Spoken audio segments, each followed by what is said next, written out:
Hi, this is Michael Buffer, and you're listening to the voice of the people. Let's get ready for Boxing Voice. BoxingVoice.com. What broke him down? Was it just a body punch? Production. I was hitting him with body punch, and I heard him actually he was crying in there.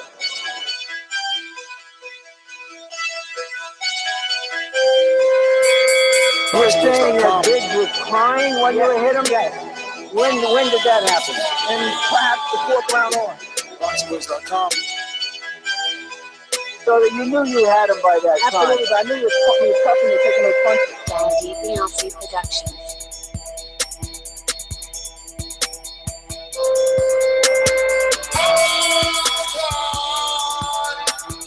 Making women gestures like, Let's go, champ. It's the champ. It's the champ. With the same champ. With Sally Riley. Let's go. BoxingVoice.com. I'm gonna treat him like he's a C-plus fighter. I'm gonna dominate. I'm gonna dog this fight. I'm talking about punishment. We're gonna punish you for 12 rounds. Either the referee says you had enough, or you can say you had enough, or you can stay your ass there all night until you ain't had enough. Hey, I feel I'm the best in the sport, and to be the best, you got to beat the best. And all I did was beat opponents. I worked my way from the bottom to the top. Welcome back, ladies and gentlemen, to another edition of the Boxing Voice. I am your host, Nestor Gibbs, joined alongside my co-host, Matthew Hunter, here on the East Coast on the eve of this gigantic fight. We got, obviously, the good doctor out in Florida, which we'll get to. Just a lot to talk about. Thurman versus Garcia. It is definitely one that has been built up in terms of social media for sure. Showtime putting out a lot of content, making this one very exciting for myself. But let me get out to our co-hosts out in the Sunshine State. BoxingMD, what's going on, brother? I know you want to sit in on this. We're going to head on over to the Sunshine State. BoxingMD, what's going on? Is that a fair statement to make? You have to be honest with yourself. Disappointed I can't be out there for the TBV appreciation during this great weekend of fights. But my heart is there, obviously. I just want to read you guys some numbers before we start the show. Hold on, actually. Okay. 10-1, 30-1, 4-1, 10-1, 8-1, 35-1. Those are all Danny Garcia's odds since the Herrera fight, right? So, Ness, you're going to come with the narrative, and everybody who's picking Danny Garcia says that he's the underdog, right? That he overcomes adversity. He hasn't had to face that in over 3 years. So I think you guys should think a little, more into this fight, more into the technical, stylistic matchup before you guys, serve you guys guarantee you a ticket of crow. So we'll see about that one. Going out to the Golden State, but hailing right here in the TBV studios, Matthew Hunter. What's going on, buddy? Can you hear me? Nestor, can you hear me? We hear you, buddy. I don't know. I cannot hear myself. I do not hear him. MD doesn't hear me. MD says he does not hear you. Well, you're going to have to get close on, get to my mic while we figure that out. Actually, let me try and turn you up here. Go ahead. Hello. Yeah. Hello. You hear him now, right, MD? Because I hear him clearly. Yes, he does. Go ahead, Matt. What's up, guys? First off, I'm excited for all these fights. I think I have been swelled up into the hype. Thurman, just being in his gym, has sold me on him as a person. And then I think Danny, sort of because of the gag order on Angel recently, has, I think, become more personable.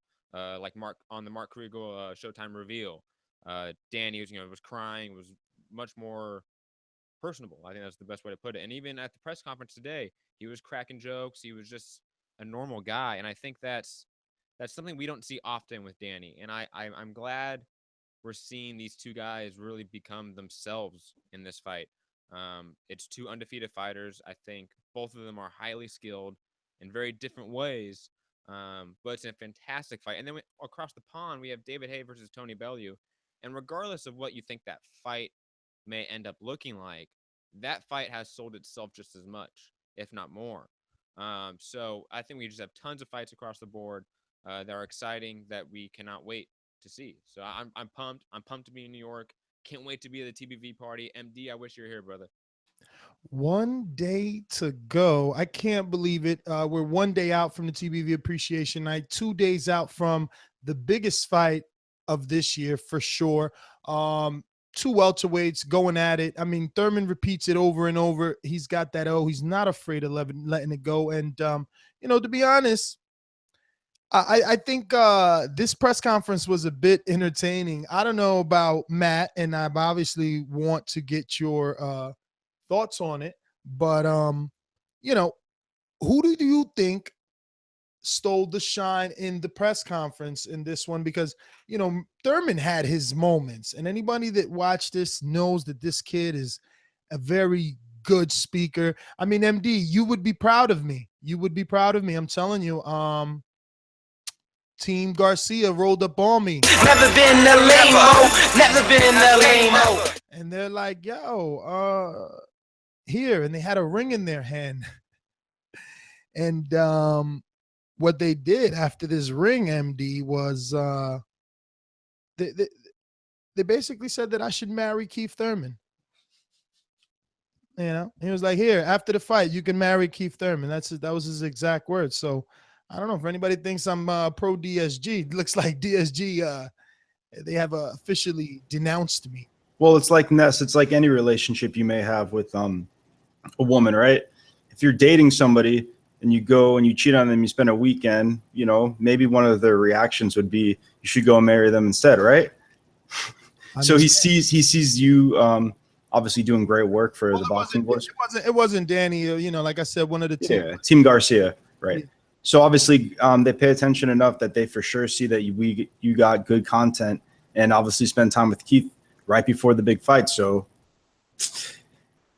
you're gonna hurt somebody's feelings sometimes, Ness, right? You got to hurt feelings. You know, you were absolutely right though, because I was saying that though. I was like, yo, I mean, he gave me access. You guys got to give me more access. You know what I mean? But speaking of stealing the press conference, Matt, I want to bring you in because there was a moment in the press conference. So I want to see, did you pick up on it before I reveal what I read into, right? Because you know Ness and his conspiracy theories. Well, because you led in with conspiracy theory, I have actually no idea what you're alluding to. But who stole the press conference? I thought it was Danny Garcia. When he was like said that like his dad wrote him a letter to talk about on the stand or on the podium, and he forgot to bring it or whatever. And I think the allusion to Angel having the gag order and no longer really being involved in the promotion of the fight was what he alluded to. Maybe that's what conspiracy theory you think of, but I thought Danny Garcia stole the show. I thought, yeah, no, you're spot on. That's exactly where I felt the tide had turned, and the crowd all started cheering for him and laughing at that one joke. And he kind of stole the show with that. You know what I mean? Thurman was more of that war. You know, he went down the I'm a warrior route, and we do this, and you know, we lay it on the line. And then Danny, you know, everybody was on him because he was like, yeah, it's true. You know, it's like, yeah, he's a warrior. But then Danny kind of stole the show with just pure character. You're absolutely right. But Ness, I think you should set the tone for the people who didn't have the opportunity to be there. I assume Danny Garcia fighting in Brooklyn, being Puerto Rican, that's his home crowd. So there's definitely Team DSG around him. So he felt like Keith Thurman probably was ready to fight in the Lions Den, being somebody who obviously will have less fans. And your assumptions would always be negative because you're a glass half empty type of guy. But how was that negative? It was a not open to the public press conference. Yeah, so it was only media. There wasn't any team, you know, or pro. It was media. But to be fair, you know, Danny did come with an entourage, but so did Keith. But Keith, again, to be fair, his entourage is a lot smaller. Ness, you don't want to at least, I guess guess give a little hint of the atmosphere. I mean, that's kind of where it's hinting at, right? I think it is. The atmosphere. I mean, these guys were. I think that both men were. They were both pretty normal. I mean, it was a very respectful press conference. To be honest with you, neither guy took any shots or anything like that. Like Keith didn't directly say anything to Danny. At one point, I thought he was like, Danny Garcia, and then he just went into how good or what he thought of his resume. But neither man is talking about the other man at this point. They both, what they both said, MD and Matt, I don't know if you remember, they both basically said they were irritated. At this point in the fight, you're irritated. The questions are redundant. They're trying to make weight. Well, for Danny, it's different. He's not trying to make weight, right? Thurman is the one. No, I think they're both. Ness, I think they're both trying to make weight. I think they're both around the same size. I really think Danny Garcia has always been a welterweight. Like you've seen, like they've said, like when you stand next to each other, right? You cannot say that Danny Garcia is that much smaller. So yeah, they're both about to make weight for a really tough fight. So I for sure could understand why each fighter is being irritated, right? Hey, MD, and I would say that Danny Garcia looks massive. Like I think he looks more like a natural welterweight than Keith Thurman does. Danny looks like he looks big. Like they may be relatively like the same height, but in terms of just mass and like width and everything like that. You mean stalker? Yeah, like Danny's a big guy at that weight. Like they're both trying to make weight, of course. Like let's not be ignorant of the fact that they are cutting weight right now as we speak. They're in the sauna, they're in the hot room, sweating it out. Come on, like let's be real. Nah, man. Danny made it clear that normally at 140 at this time he would be irritated because of the struggle to make weight, but that he's in a happy mood, and it did show. There is a lot of confidence on them. I'm excited to see, me and Matt were watching all the content that Showtime put out, and they went back and showed both men's resume, and they showed us that fight with Matisse. And I didn't even know he was losing the beginning of the fight. Now, again, that's what the commentators say, and Angel did say that himself today. Like, yo, that's what they say, that we were losing the beginning. But let's just say that they were, and the smack in the corner is what woke Danny up, and then he became whatever style of boxer he needed to become to win that fight. I don't know if that style is gonna work for Thurman. Like Thurman being such an agile, active fighter, I think you need to jump out in front early, but Thurman also likes to come out guns blazing first round. I just can't believe we're here, really, to be honest. I mean, we've had shows like, is Thurman ducking? Is Garcia ducking? When Thurman was trying to fight Porter, we thought the accident was fake. But, I mean, fast forward 2 years now, these fighters are definitely producing good fights for us. I'm excited for this one for sure. I want to hear the doctor's take though, because he prides himself on picking them right. So why not get his take? Well, there's a lot to digest right there, but the one thing I will say, and this is why you should open your ears a little more, is the only reason you didn't realize or didn't know that Danny Garcia was losing the beginning of the Matisse fight is because A, you don't listen to me when I describe the fight, and B, Danny Garcia fans went from him having a very good, obvious win, I guess not obvious win, I'm trying to put it, solidified win, right? It was clear cut, but it was not a destruction. And I think that, to be honest, Danny Garcia win against Lucas. Essentially, what I'm saying is Lucas Matisse and Keith Thurman are not the same fighter. Lucas Matisse, when he fought Danny Garcia, was obviously a 140-pound fighter, but 5'6" instead of Keith Thurman, who's probably 5'9". And Lucas Matisse showed that he could be outboxed against people like Zab Judah and Devin Alexander. And he hasn't shown to overcome and win consistently like Keith Thurman has. So I don't know, again, what you guys are alluding to and what Danny Garcia has shown to honestly be competitive and win against Keith Thurman, who has a full toolbox, not just a powerful left hand and a good granite chin, along with reasonably good cardio.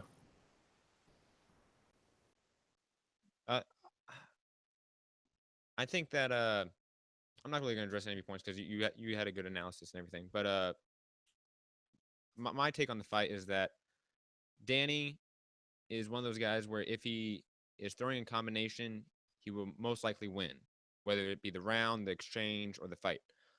When he's not throwing in combination, when he's throwing single shots, when he's walking forward looking for one single counter punch to knock someone out, similar to the first couple rounds of like the Robert Guerrero fight. I think that he gets chewed up a bit. I think that he's open to shots, that his footwork is a little bit slow at times, but he makes up for it in really good hand speed and really good timing, obviously. The only way I see Danny Garcia winning this fight is by a left hook knockout. Catching Keith Thurman on the exit with that left hook, probably along the ropes. And I just do not see it happening, to be honest. I can see him hurting Thurman 100%. I think both guys will probably get hurt sometime throughout this bout. I think they both have enough power to do that. And I think if we assume that no one's going to get hurt or one guy can't get hurt, I think that's ignorant of the power that both men possess. I do see Thurman using angles, walking along the outside, setting up that left hook, setting up basically that right straight, and trying to work combinations, but mainly trying to tire out Danny. I think Danny can be tired out. If you look at like the Lamont Peterson fight, obviously that was at 144 pound catch weight, but I do believe that Keith Thurman will probably win this fight. I want to pick a knockout, and I know UMD actually placed a bet on Keith Thurman to win by knockout with really good odds. So I don't think it's not in the realm of possibility. I do think Thurman is probably going to win by a points decision in a very close fight. But I do see both guys getting hurt, potentially both guys going down too. I think it's going to be just a great fight throughout. So I think everyone's going to win in this fight. The only person that's not going to win is obviously the loser, but the fans are going to win. We're going to win as the media. It's just going to be a great atmosphere at the Barclays. I can't wait. See, this is the reason why people think I'm going to be negative on Danny Garcia, because this is the fight, right? This is the fight that the turkey, the undefeated turkey, the guy who's been fed the most. I've never seen an opponent that has had more favorable matchup, I guess, recently than Danny Garcia, right? Where really is this power from the left hook? Besides Amir Khan, who was Danny Garcia really? You're serious? Who was Danny Garcia really knocked out with that left hook besides Amir Khan? Honestly, how is this power, like this power, this left hook, right? You're really going to tell me that Keith Thurman hasn't faced guys who've hit harder? Honestly. True welterweights. I could even argue that Luis Collazo hits harder than Danny Garcia. No, MD, I'm not saying that power is like a lethal left hook. I'm just saying that that's his most powerful shot, right? His right hand's not his most powerful shot. Let's not forget he put Zab Judah down with a counter right hand. And obviously Eric Morales, but you're going to say he's past his prime, and we all know that. So let's just take that out of the equation. But yeah, but no, Smith, he didn't put out Zab Judah. He put him down. And Zab Judah survived and put an onslaught to him. Just visualize Keith Thurman facing Danny Garcia's exact same opponents, right? Then the exact same time. And what do you think would happen, Ness? He's had amazing matchmaking. Are you saying that you buy into the logic fighter A could beat fighter C because he knows he could beat fighter B? I mean, I'm saying that Danny Garcia has had the most favorable matchups. I mean, Ness, we all were not happy. 1 second, Ness. We all were not happy after Danny Garcia beat Lucas Matisse on the undercard of the Mayweather-Canelo card that he was fighting Herrera. Maybe you now go back and justify and you say Herrera was a decent fighter, but that fight in Puerto Rico was supposed to be his quote-unquote homecoming fight, right? And ever since that fight, he's had very, very, very weak opposition until now. And Lamont Peterson's no scrub, but Lamont Peterson is not on the same level as Keith Thurman and has never been. Name. I don't know. Name 4 people in the welterweight division with a better resume than Danny Garcia. See, this is the argument. I would say there's probably 10 fighters at welterweight who have a better resume at welterweight. Yeah, right? But you see, you can't see. I don't know what era we're living in now where we completely wipe a fighter's resume clean because he moved up a division. And we haven't done that for Terrence Crawford. Everyone gives Crawford his credit for moving up, Pacquiao's credit for moving up. But Danny moves up. Oh, his resume is only good at 140. Yet here he is facing the best in his division. We're still waiting for Golovkin to do that. Here's Danny testing himself, what, 3 times? At 140? This is at 147? No, this is the 3rd time. A 28-year-old multiple division champion, multiple titleists, okay? Once undisputed. You're just disrespectful. You're just disrespectful. You've always been, but that's you. I still love you like that. Wait, how am I being disrespectful to Danny Garcia? I'm saying that Danny Garcia has always had a weight advantage at 140 pounds. He was always fighting smaller guys. When has he ever fought? 1 second, Ness. Let me talk. Besides the Matisse, has a weight advantage because no fighter is fighting in their division. This is coming from Keith Thurman is champion. Keith Thurman is, and now out of his words, he's fought welterweight in the division. You asked he's sucking down to 47. You asked me who at welterweight has a better resume. And I'm saying since Danny Garcia has never proved to A, hurt a welterweight, right? B, take a punch by a welterweight, and C, being able to outbox a welterweight ever, there's a lot of fighters at welterweight that I would pick over him because they're all proven and have shown better attributes. Okay, because of your negativity you would say that, yet they hold a common opponent in Guerrero that everyone is quick to say Guerrero is finished, washed up, whatever the case may be. But even me and Matt are debating this, and let me tell you, he's on the opposite side of this argument, but I still argue and believe. I don't know, Matt, I'm going to bring you in. Tell me, what was the statement that got us to that point in the debate? What was the term used for Guerrero that I agreed with? That he was some sort of what style of fighter, I believe it was. That he was one of the best aggressive fighters at the welterweight division. Oh, physical, I think was the word that the person used, and I agreed with that. Would you agree with that, MD, that Guerrero is one of the best physical welterweights? Well, considering he started his career much smaller and moved up weight divisions and is really not a natural welterweight. And Ness, I know you say, well, he's fought at welterweight. Are you really going to say he's a natural welterweight, Ness? Natural, MD. I don't think natural would be the word, but I would just right off the bat to kind of shed some light on this cloud that you're trying to put, and so does Matt, about Guerrero not being a natural welterweight or a decent welterweight because he was a super lightweight, whatever the case may be. He grinded Andre Berto down, who was a true welterweight. Okay, let's talk about. Wait a minute. Before Andre Berto, he also did the same to the mandatory WBC challenger at the time in Selçuk Aydin, who was undefeated. He handled him, and that was a natural welterweight. Then after that, he got in the ring, looked like shit with Floyd, cool. But then he got in there with Thurman, and he hunted Thurman down all night. Let's not argue that Thurman, even after knocking him down in that same round, had to get on the back foot. Okay, it was a tough, grueling fight. All right. So let's not, I mean, everybody likes to say that this guy was washed up, and he probably beat everybody up who would say he's washed up, is all I'm saying. We need to respect just a little bit more because those fights were competitive. It wasn't like Thurman whitewashed him, because I did not see that. And I bet you everyone would call in and say, well, Floyd beat Guerrero way better. And let's not argue that Thurman isn't bigger than Floyd. So that's not true. That's not true. That's not true. What? Thurman's not bigger than Floyd? No. I'm saying that honestly. Okay, I'll let you say whatever you're going to say, because you need to let me respond to this, because I'm about to destroy your whole logic if you let me respond without interrupting. Go for it. Okay. Let's talk about what happened in the fights against each other, right? So Danny Garcia versus Guerrero had a clear win, but it was a tough fight for him, right? It was a tough fight for him. He got hands put on him. A lot more than Keith Thurman did, right? Let's not forget Keith Thurman was totally in control, destroying him.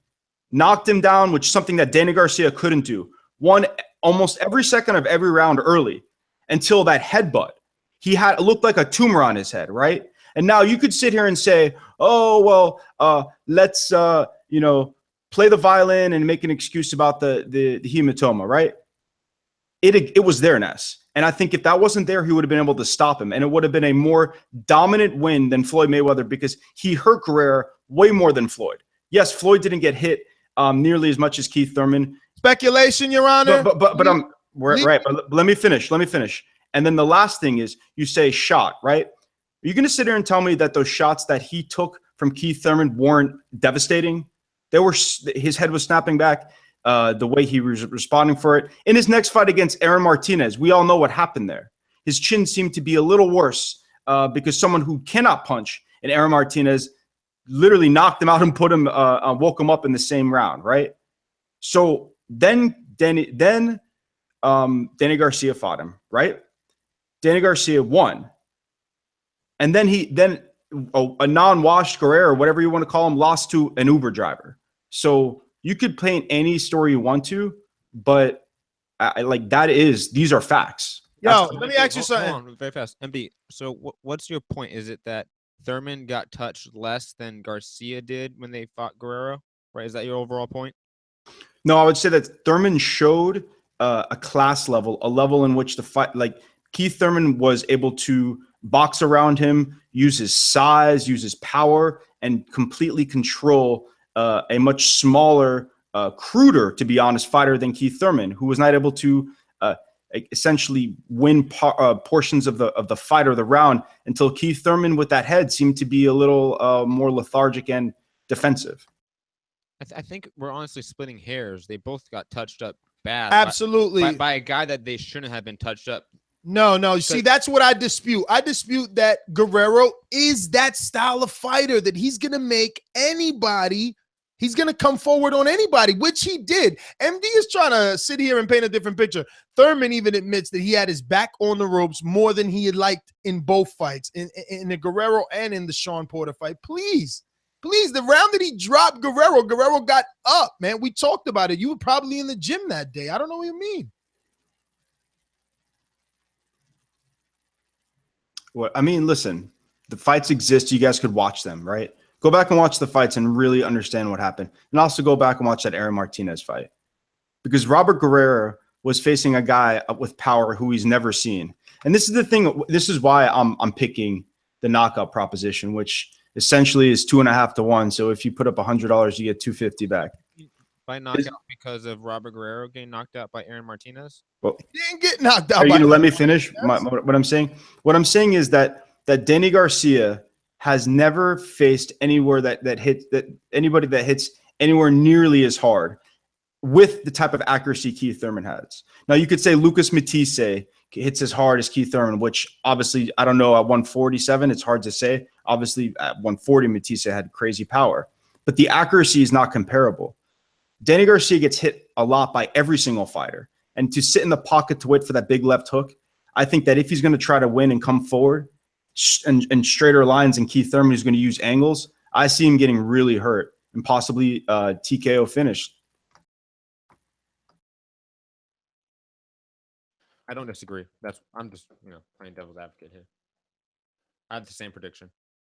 Whoa, you're picking Keith Thurman by TKO 8? No. I'm picking by this decision, but I can definitely see a knockout. I can definitely see that. I don't know, man. Sometimes I think that I've been let down so much that when the big fight is supposed to, I mean, even though Thurman is just made for action, he does not put up a dull fight.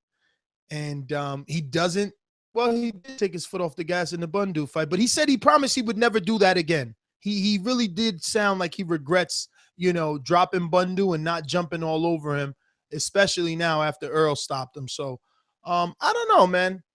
I guess Thurman will make a fight of it, but then that plays into Danny's strong suit, the counterpuncher. I don't know, man. I don't know. MD and Matt, since you both are picking him to lose by knockout, if he wins again, are you just going to simply say, man, that's one lucky guy, that Danny Garcia? He's not skilled, Ness. He just finds a way to win, Ness. I mean, what are you gonna are you gonna call him the next Mayweather? Because would his resume then be the best on the planet? I mean, I don't know. What kind of credit does he get? What kind of credit are you going to give the guy that you said will be stopped in 8 rounds? Well, since I am not dishonest, right? Like some of the callers who believe that, let's say, Nicholas Walters is bullshit because people were bigging him up, and then now Lomachenko won, so they don't give him credit. If Keith Thurman loses to Danny Garcia, or obviously Danny Garcia beats Keith Thurman, Danny Garcia is maybe the best or one of the best welterweights on earth and gets his credit due. And to be honest, with his skill set, is the best at winning, maybe in the sport of boxing. So he would get the most credit. So I would never take anything away from this performance unless it's a clear-cut robbery, which, I'm not saying is going to happen, but that's the only way that I would kind of not give Danny Garcia, his due credit. Matt? I, for one, am not discrediting Danny Garcia going into this fight. I think Danny Garcia has the better resume going into this fight, in my opinion.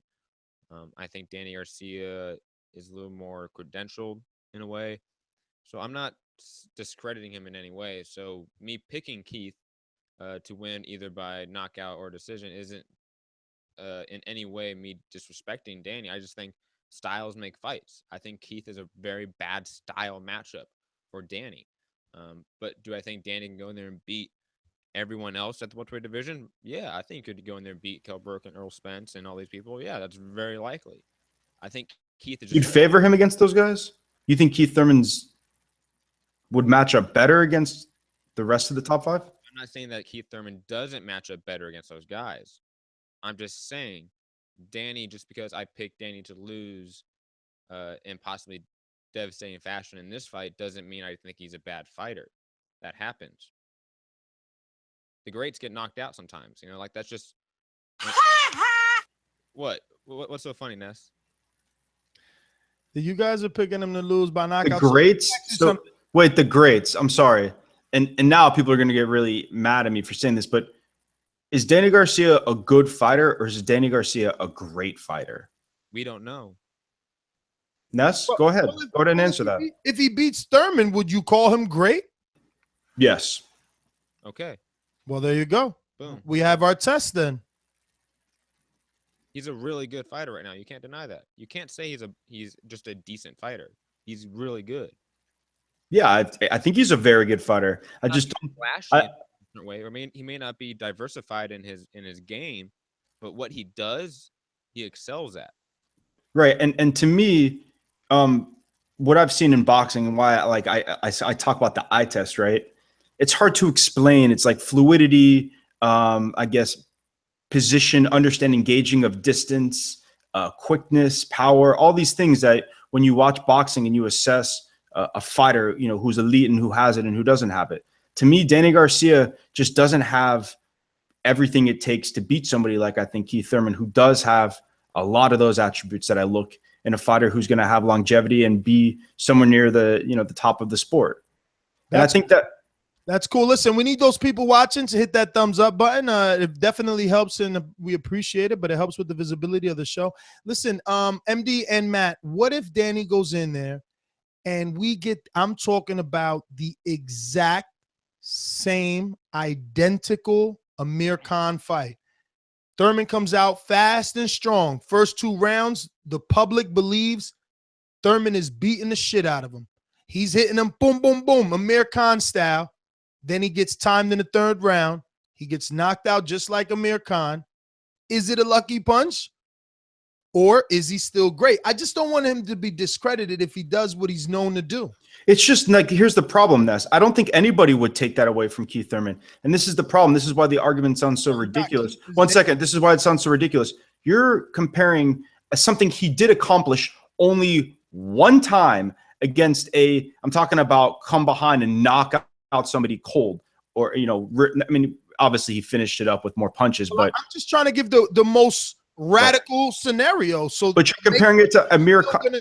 To make sure you're still going to give him his credit. That's all I'm saying. Right. I don't want to punch. Yeah, but you're comparing it to someone like Amir Khan who has no chin, in which Keith Thurman, are you really questioning his chin because you couldn't take a body, not because you couldn't take a body shot, because he got hit by a body punch and was retreating. I'm not questioning. I'm presenting a hypothetical. Calm down. Don't get your panties in a bunch. You're playing ultra defensive. I don't think anybody would take the credit away from Danny Garcia if he knocked out Keith Thurman. Nobody would. And if they did, then I think everybody who understands the sport of boxing, who listens to the show, who watches, fights regularly, would give him his due credit. And he'd be one of the best welterweights on earth, if not the best. Yeah, you're right. I think you're 100% right, MD. Oh, well, there you go. One of the few times we agree, but yes. Whoever wins this fight has a claim to being the best welterweight on the planet. They do. Obviously there's Manny Pacquiao in the equation, and some people are going to give it to him just because of longevity and tenure. But whoever wins this fight has that claim. And it could be Danny, it could be Keith. I mean, both these guys have paths of victory for each other. I mean, they can both knock out each other, in my opinion. They can both win a decision. It could be a war. It could be a boxing clinic by either guy. It's one of those fights where the style matchup is going to be really interesting to watch, and I can't wait. I really can't wait. All right, let's jump out to these phone calls. We're not going to keep anyone waiting. We're going to just get out, and there's a lot of calls. We're going to have to see. Man, are you going to take count, Matt? Uh-oh, we got no Steven today. What do you mean? Oh, you mean like Yeah, man, we should know how many does what, right? Like how many guys are picking Thurman, how many are picking Are we going to break down any of the other fights though? Like Dawson and Fonfara, David Haye, Bellew. I mean, look, to be honest, oh shit. We're supposed to have Fonfara on the show at 8:00. But to be honest with you, if Fonfara loses to Chad Dawson, I mean, I don't know. I'm picking Fonfara. I mean, I thought Chad is, out of the ring for so long, like, so. And then Lubin, I mean, Lubin is his eyes are on the prize, right? And he's not in that type of fight where we think he's gonna. I mean, I know there was not much information on Kota, but like, is anyone picking the upset? Are you, hipster? No, come on, man. Lubin's really good, man. Lubin go there and be a champion right now, possibly. All right, so that's what I'm saying. I mean, I'm just. Well, do you want to like review Bellew? Like, I mean, I think me and MD know that David Haye. We're picking David Haye. I mean, yeah, I think we should take some calls and then take a break when we change the pace and go over some of the fights. Okay. Let's take some calls because everybody's gonna be calling in about this big one. Sounds like a plan. These calls are brought to you by El Camino Electrical Services, experts in electric vehicle charging stations. For consultations and turnkey installation, visit us at elcaminoelectricalservices.com. Blackface, talk to me, Blackface. Yeah, respect to everyone listening in the past, present, or future. This is Domo Blackface calling all the way from the UK, currently 12:44 in the AM. First of all, your American half needs to slap your Dominican half. I've been waiting all day to see if the preview video comes up. I didn't think there's going to be a video because I know you lot have got the party and stuff. You need to put these videos up earlier, man, so I know what's going on. So I know if there's there's going to be a preview show and I can get my picks in and stuff. So hopefully we start to get that. I think that'll be a really good feature, maybe a couple of days in advance or something like that. In my opinion, boxing is all about bragging. It's about bragging rights. Some fighters can brag about the things that they've accomplished and achieved. And I feel if a man overcomes the odds once or twice or three times or however many times, that's something he can brag about. Even though I understand what you're saying, MD, in regards to Danny Garcia hasn't, overcome any odds for 3-4 years. But we've still got it on paper that he did overcome these odds. And he was the underdog in several fights, and he came through those fights and won. So I still think we still need to give guys credit, throughout the whole career, as far as I'm concerned. Yeah, no. 1 second, but I'll let you go. I don't think I'm taking away credit for what he did at 147. 140. I'm just saying I don't see him having that same type of success at 147. Okay. Well, I can't see. Hey, Blackface. Yeah. Didn't MD make it clear that he doesn't think that Danny has that same type of success at 147? He made it clear. Oh, all right. So why do you think he did it again right now? Well, because he was insinuating I took away his credit for 140, which I never have. No. What I'm saying is, you started off saying that people need to stop saying that Daniel Garcia overcame odds because he hasn't done it in 3 or 4 years. And I'm trying to say, it doesn't matter if it happened 10 years ago. He can brag about that. He can tell his grandkids, yo, and in this fight, I was the underdog and I beat the guy and I took his belt. That's something you can brag about. You can tell your grandkids about stuff like that. There's people out here that don't win titles, don't get title shots. They've got nothing to brag about. So we have to give everything that these fighters have accomplished, and we let them brag about them. But let me get back to my core. I hope you stop my time for these interruptions as well. I can't see a knockout happening in this at all. When you get two fighters at similar levels like this, the knockouts don't come. I'm going to pick the safest option, which I think is Keith Thurman by the decision. I think it'd be a game of chess, not checkers. If I could just ask you guys, who is Garcia's best eye test victory when he was where he looked scorching, where he looked great, where he looked hot? What was his best fight in your guys' opinion? And Thurman's as well, because I need to watch them. Anybody? Yes. Obviously, the Matisse fight is his best win, right? Yeah, Matisse is his best win.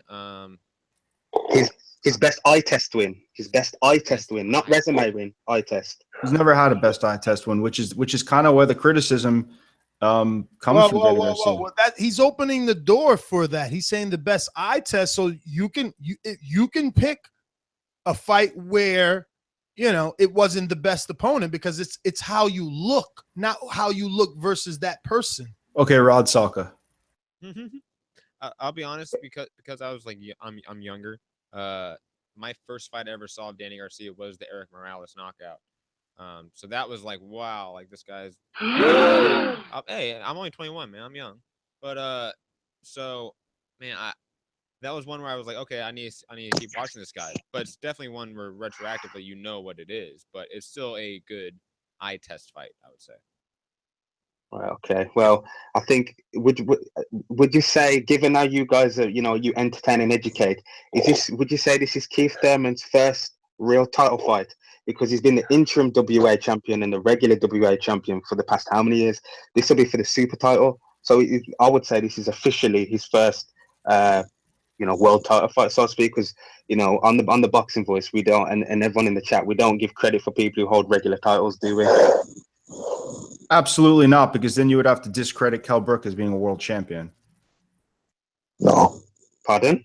You would have to then discredit Kell Brook being a world champion because Keith Thurman beat Sean Porter. So to say that he is not a legitimate, I understand you're being technical there, but I think on paper, Keith Thurman has been champion and has a title defense against Sean Porter. That's fair to me. So I would not say this is his first title defense, because who did Danny Garcia beat to get that belt? You tell me. That was a vacant title given against what? Guerrera? Somebody Keith Thurman already beat. So to say that Danny Garcia is the real champ, I think is disrespectful to Keith Thurman. Well, paper. We just talk about regular, super, interim titles. So I'll leave it at there. I think Danny Garcia, just for laughs and giggles, I like to see Danny Garcia's interim music be that. Remember that genuine song Pony? I think it should come out to that Pony song. I think that'll be funny if he came out wearing a wig and stuff and the ponytail and stuff. But in regards to, I've got Haye smashing Bellew to pieces. It's not going to be a close fight at all. I've got no hope for Bellew. He could get seriously hurt in there because Haye's got an agenda after him as well. That'll be an entertaining fight. But yeah, that's just my quick call. Any questions? Nah, Santiago. Let me get to some other callers, though. Let me get to my boy Jay in Orlando. Talk to me. Appreciate that, Ness. I'm in Brooklyn right now, but I go hit these streets. Y'all know I'm rolling with One Time, and then I'm rolling with Luton. But I do think if Thurman does lose, it's going to be by knockout, because they both like to throw hooks. And like the old saying in boxing goes, you're trying to hook with a hooker, you're going to get catch. So if Thurman does lose, it will be by a hook. But I'm rolling with Thurman by unanimous decision. I don't think it's going to be a knockout. I think he's going to pull it out. And then I would go with Fanfare, and then of course Haye, and that's all I got, man. I'll see you guys tomorrow at the weigh-ins, and I'll see you guys later on that night at the appreciation night. Jay, man, thanks for calling in.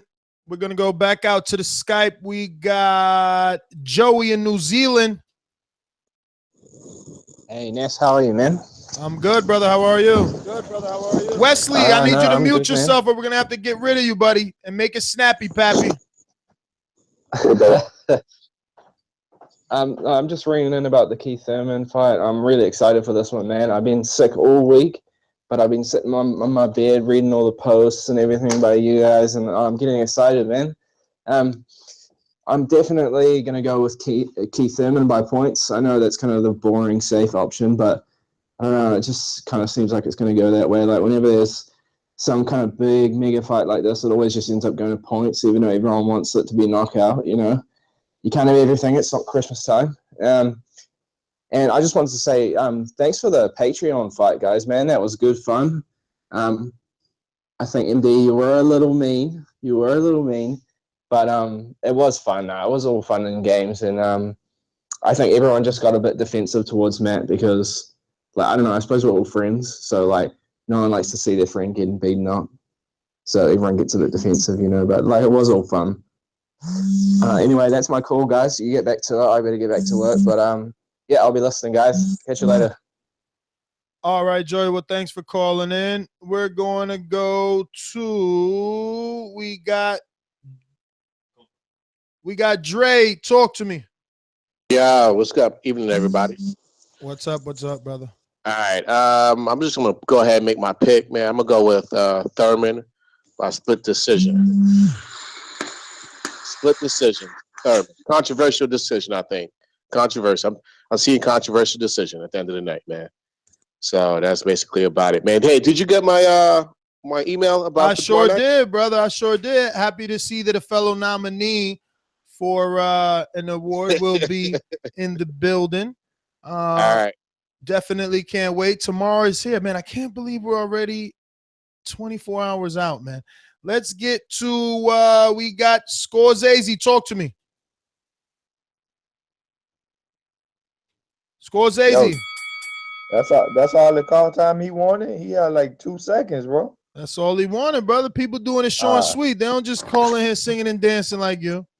Man, here we go, man. Everybody else playing is safe. They're scared to get in there and wipe that shit out their ass. But I'm going to go one time by one time. That ain't his name for nothing. Danny Garcia been on the ropes thinking he going to get stopped about 2 times. Peterson, Zab, Jew, the 3rd time a fucking charm. And that ponytail going to do it, man. It's the hardest ponytail. Yeah, I don't give a fuck what he say. I don't give a damn.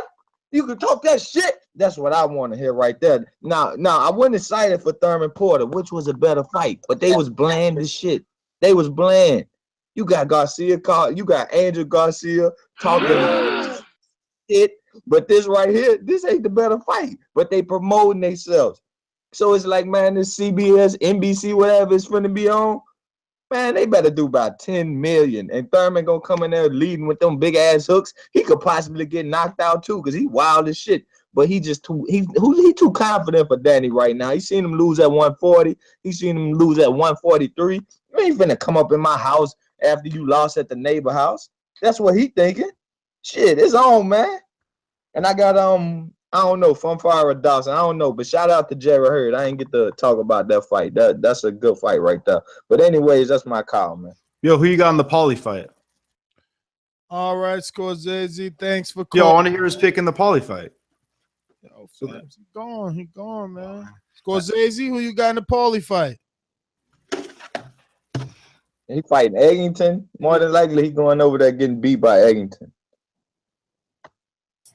Check.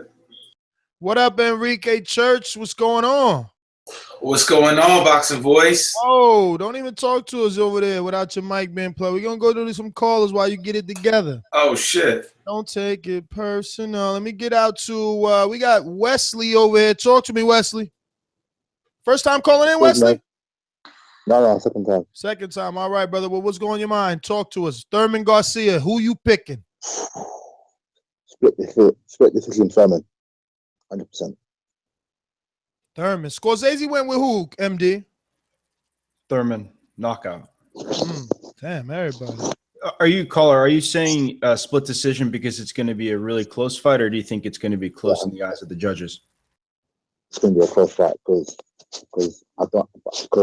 Keith Thurman can box and he can brawl as well, and he proved that in the Sean Porter fight. So it's going to be a definite close fight. All right, Wesley. Thanks for calling in, my friend. I definitely think that the winner of Kell Brook and Spence needs to fight the winner of Garcia and Thurman to prove who's the best welterweight in the world. Well, in a perfect world, I agree. Yeah, definitely would like to see that myself. M Stacks, talk to me. What's going on, Ness? Another day, another podcast. I was just giving my prediction. I will be back on Sunday to brag or eat crow. But he's going with Danny. I'm going with Thurman. Wide decision. I don't see a stoppage, but I see him neutralizing them body shots, and I see him neutralizing that left hook most of the night. And I think Danny's gonna start off slow. And with all that put together, I just don't see Thurman outpointing him. Damn. What? So you saying UD? Yeah, I'm saying UD. I don't think it's gonna be close. All right. Well, thanks for calling in, M Stack. Sensor, talk to me. Has anybody picked DSG yet? No one. What's good, Ness? What's up, brother? Hey, brother, you good? I'm good. Keeping tally. Always, mate. Yeah, I feel a little bit like Enrique right now. With the Thurman Garcia, I feel a bit of a casual fan because I've only seen a couple of fights from both of them. So, but from what I've seen, I'm fancying Thurman. I have to say, he looks like if it comes down to a bit of a brawl, I think Thurman's going to edge it. So, I'm fancying Thurman. What's your view? I missed the beginning of the show. How are you feeling about it? Well, me, Matt, and myself gave our predictions. Ness, of course, playing Mr. Politician over there, has yet to divulge exactly how he thinks this fight's going to go. So now would be a good time, Ness, to entertain. That's fair. Yeah. So, MD, what are you thinking? What's your way? I'm thinking a later TKO stoppage win for Keith Thurman. 8th round to be exact. I did not say the 8th round. I think it'll come a little later than that. You did say the 8th round. That's fair. I've been watching the training videos from both from the Patreon videos and everything, and Thurman is super confident. Like anyone out there that's not on the Patreon yet, you've got to go out there and get the Patreon because you get to see stuff behind the scenes. Not only do you get to see Matt and MD having their little tear up, you get to see a lot of other stuff too. So it's super exciting. But yeah, this fight is transcending the public in the UK because I've got a house full of people coming around mine to watch Haye and Bellew, who are casual boxing fans, and they are all staying around mine, drinking, smoking, to stay up late to watch this fight that they know nothing about, but they're hyped about it. And so it's doing good for the casual fan, and I'm excited for the Haye and Bellew fight. Like I've been thinking the whole way through, like Haye for an early stoppage, and then you start to see Bellew's confidence, and you think, can he do it? I'm still obviously leaning Haye, but hey, it's boxing. You never know. It's an exciting time. And then someone earlier on said about Brook and Spence winner has to fight the winner of this fight. And it's that's the ultimate. We want to see the winner of Brook and Spence against the winner of Danny against Keith, and it's a good time for boxing. That's all I'll say. Boxing is exciting, and the general public in the UK are talking about boxing instead of football for once, which from my point of view is boxing winning. And that's good to see. So that's my call. Shout out Boxing Voice. Get Patreon if you're not on it right now. I wish I was at the meeting that you guys are having for the fight. Enjoy yourselves. Have a good time. And that's my call. All right, Sensor. Thanks for calling in. Don't worry, brother. We're gonna be bringing you some TBV appreciation night, definitely on Patreon. really quick. Fighting out of Phoenix, Arizona. Boxing fans, here's Jameson. Sorry, no, he's not in, but he definitely made his pick on the record. He's busy right now, but he said he's calling in on Sunday to gloat because he's going on record as our first Danny Garcia picker. So Jameson Rocket, our former host, which one day will be back, just made his pick live, MD. He said, for the record, I'm picking Garcia. Timing will beat speed. Thurman got countered by Chavez, Soto Carras, and Collazo. I said, bro, call in. He said, can't right now, but I will call in on Sunday to make MD eat the crow. Is he willing to say anything about you? He didn't say anything. No, is he willing to wager a pie bet on that one? Ooh, no, you know James does pie bets. I'll do it. I mean, I'm down. I'll wager a pie bet on that one. So, but I don't know. You know James spars too. He's even sparred Orlando Salido. Damn, the producer's fast on the sound bites when it's come to MD. That's messed up. Okay, so he just said, tell him. Oh, he said you still owe him $100 for the Ward fight.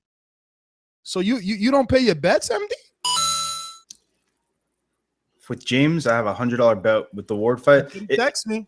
Well, tell him to text me and we'll figure it out. If I do on my bet, I'll pay it. But how could you not know that you fucking lost? You picked Kovalev and you knew Ward. I wasn't 100. I wasn't 100% sure I made $100 bet with him.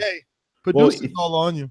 Well, if he goes back and shows me where I made that bet, if I did, then I'll pay it. But wasn't sure. Oh my God! So he's supposed to have a fucking text of a bet that you said. I don't listen. I make bets with a lot of people. People still owe me bets, right? And maybe I did lose that bet with. How confident you were of Kovalev? You probably were taking bets all over, thinking you were gonna win, and that's what happened. Listen, let's get to some callers.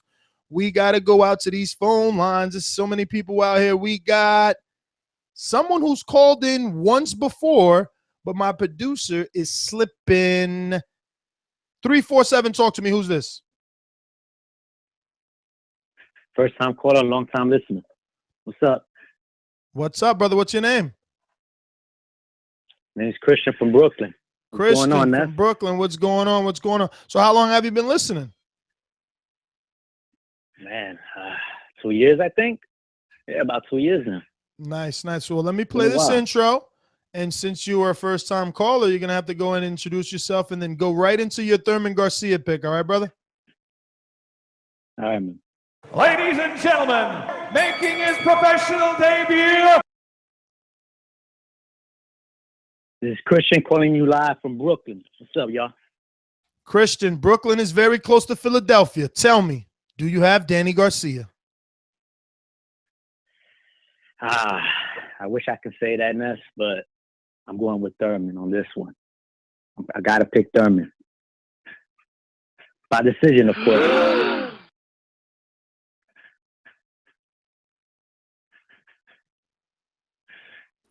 Hello? You're live, brother, giving me some dead air, but you're live. Yeah, I think Thurman's going to win this fight. You know, I think he's a smarter fighter. He's faster. He has better boxing ability. And I think he's going to have to try to offset Danny's timing, you know, by changing speeds. But I think Thurman's going to win this fight, definitely, sure. Well, Christian, you know Sunday's Crow Day. Call in to get it. Thanks for calling in, Christian from Brooklyn, Matt. Let's get to our boomerang, the one and only.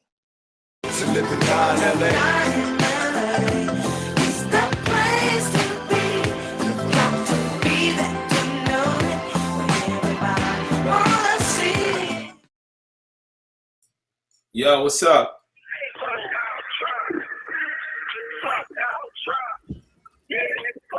Yo, nobody hears me? I do. What up, Yo, what's going on, compa? Los Angeles. What up, Ness? What up, man? What up, MD? What up, Casual? What up, Steven? What up? Hey, but Ness, check it out, man. I've been anticipating this show, man, since the day the fight got made.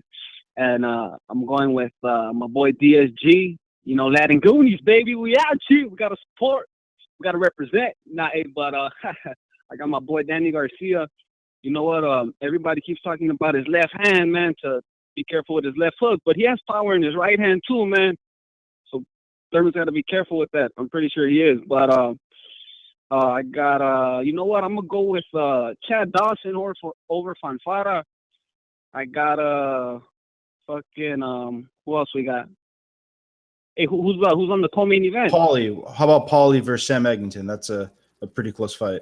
Oh, shit. You know I got Paulie, baby, with stoppage. 6 rounds. And, hey, and, the Haye Bellew fight. Hey, you know what? I like Bellew, man. He reminds me of a WWE character, man. So I got Bellew. Fuck it. And hey, what's up, man? Have you been watching those? Have you been watching the fucking Chavez Canelo press conferences? Yeah, I seen a few after you gave me the heads up on Patreon. Yeah, man. I think we're dropping the ball, man, on all those immediate reaction shows, you know. But hey, that's my call, though, Boxing Voice. Good looking out. Compa from Los Angeles. Arre. All right, brother. Well, Ness, let me. You went with Thurman? You went with Danny Garcia. Hey, Garcia. Okay. Garcia, baby. Yo, did you just? Yeah. Hey, Oh, what happened? Hey, Ness. Hey, for my outro, man, just drop that Latin Goonie soundbite. You ain't popping no champagne. I got you, bro. I got you, man. Okay, we rolling. Okay, we rolling. You ain't popping no champagne. You ain't popping no champagne. You ain't hopping no damn plane. Okay, we rolling. Hey. Even MD has a little smirk. No, what I'm actually smirking about is speaking about the Haye Bellew fight. Obviously, casuals over there are being entertained by the shit talking. But did you see where David Haye is talking to like 3 young Tony Bellew fans, and they're yelling like, you're gonna be fucking broke, you're gonna be broke, and he looks at them and he yells at them like, there's one of these kids, he's like a 13-year-old little like punk kid, right? And he goes, yeah, because I spent all the money on your moms. He's interacting with 13-year-old fans over there. It's so funny, man. David Haye is funny. You know what I'm talking about? I do not know what you're talking about, buddy. I don't know what you're talking about. I'm sorry. It was funny. You got to go check it out on YouTube. Okay. I will definitely check that out when I get the chance.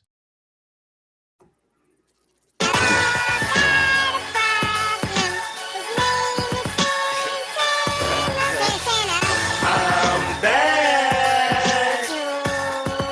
Uh-oh. Hey, what's up, man? I'm going with Thurman in this fight. I'm a big Danny Garcia fan, like one of my favorite fighters, but I'm picking with my brain, not my heart. And the reason I go with Thurman is styles make fights. If you go back to the Lamont Peterson fight with Danny Garcia, the movement, a lot of the movement gave Danny Garcia a lot of problems. Danny looked and lost in that fight. The only problem is Lamont wasn't countering. When he made Danny miss, he didn't make him pay. I felt like Keith Thurman is a good boxer going backwards and forwards. I think he's a good counter puncher too. And I feel like on Danny Garcia, I feel like he got a punching power, but it's kind of like overrated. To a certain extent, I agree with MD.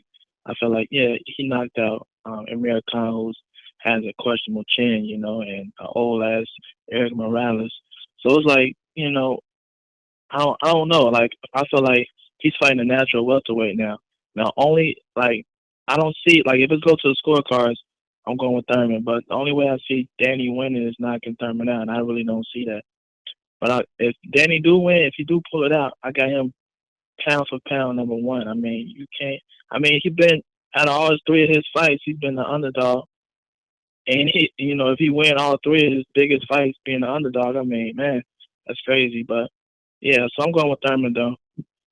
And one more thing, I gotta thank Al Heyman for making this fight and making it not pay-per-view, because this is a pay-per-view fight, but it's on free TV. Don't thank So Al that says a Heyman lot. for MD come for you.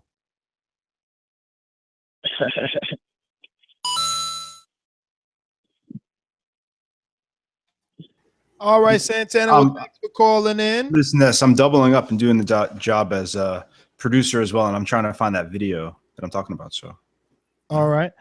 In the meantime, I want to remind everyone that will be attending the TBV Appreciation Night tomorrow. What up, Enrique? Everybody that will be attending the TBV Appreciation Night tomorrow, make sure that you have the address. If you do not have the address, maybe you have a balance. So contact me any way you can. It is your duty, as it said on the submission form. All right. Let's get to Marcus in DC, who is a nominee for numerous categories. What's Yo. going on, Marcus? Yo, what's good, man? I'm heading up at 6 a.m. in the morning, man. So I'm gonna be there, man. Where the way in? Barclays or the Long Island U Brooklyn campus?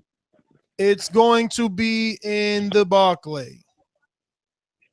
Okay, all right, cool. I'll be up there like 10:30. But look, man, I got DSG, and listen, I think MD is trying to be analytical when he's showing the Las Vegas odds, but when they saying Danny beat the odds, I think what he's missing is that Danny was a fighter that was put in situations as the B side coming in to lose a fight. He was not there as two A sides against Amir Khan. So what we're saying is he come up against odds as an underdog. We're not talking about from a Vegas betting standpoint.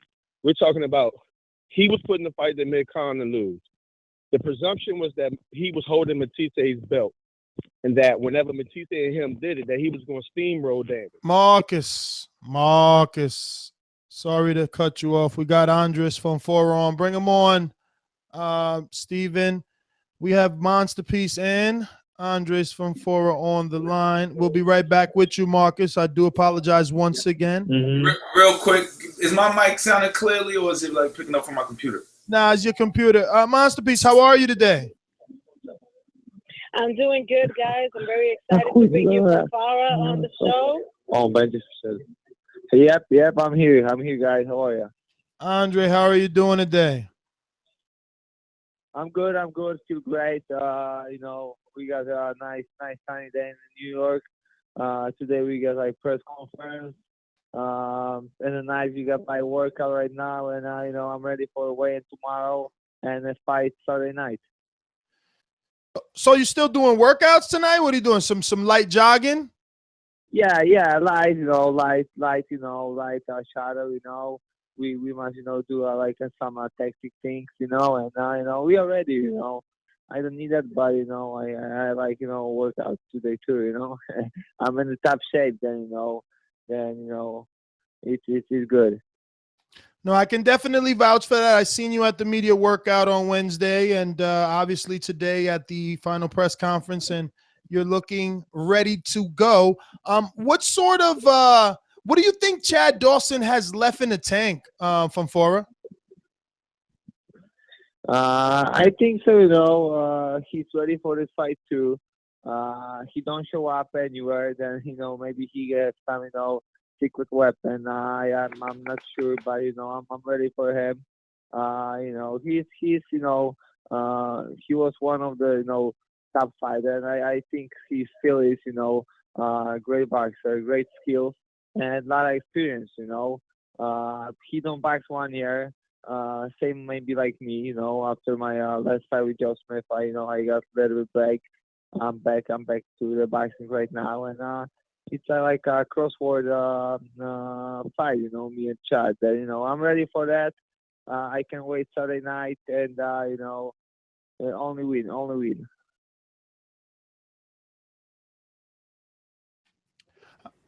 MD? Oh, yeah. This is BoxingMD. This is a co-host. So thanks for joining us for right before your fight, and good luck. Some of your opponents, you know, that you fought recently, like obviously Joe Smith has gotten big fights. Chavez Jr., who you knocked out, the first guy to ever stop him, is getting a fight with Canelo. Do you think with having those guys on your resume and this win puts you in a good position to potentially get a belt again?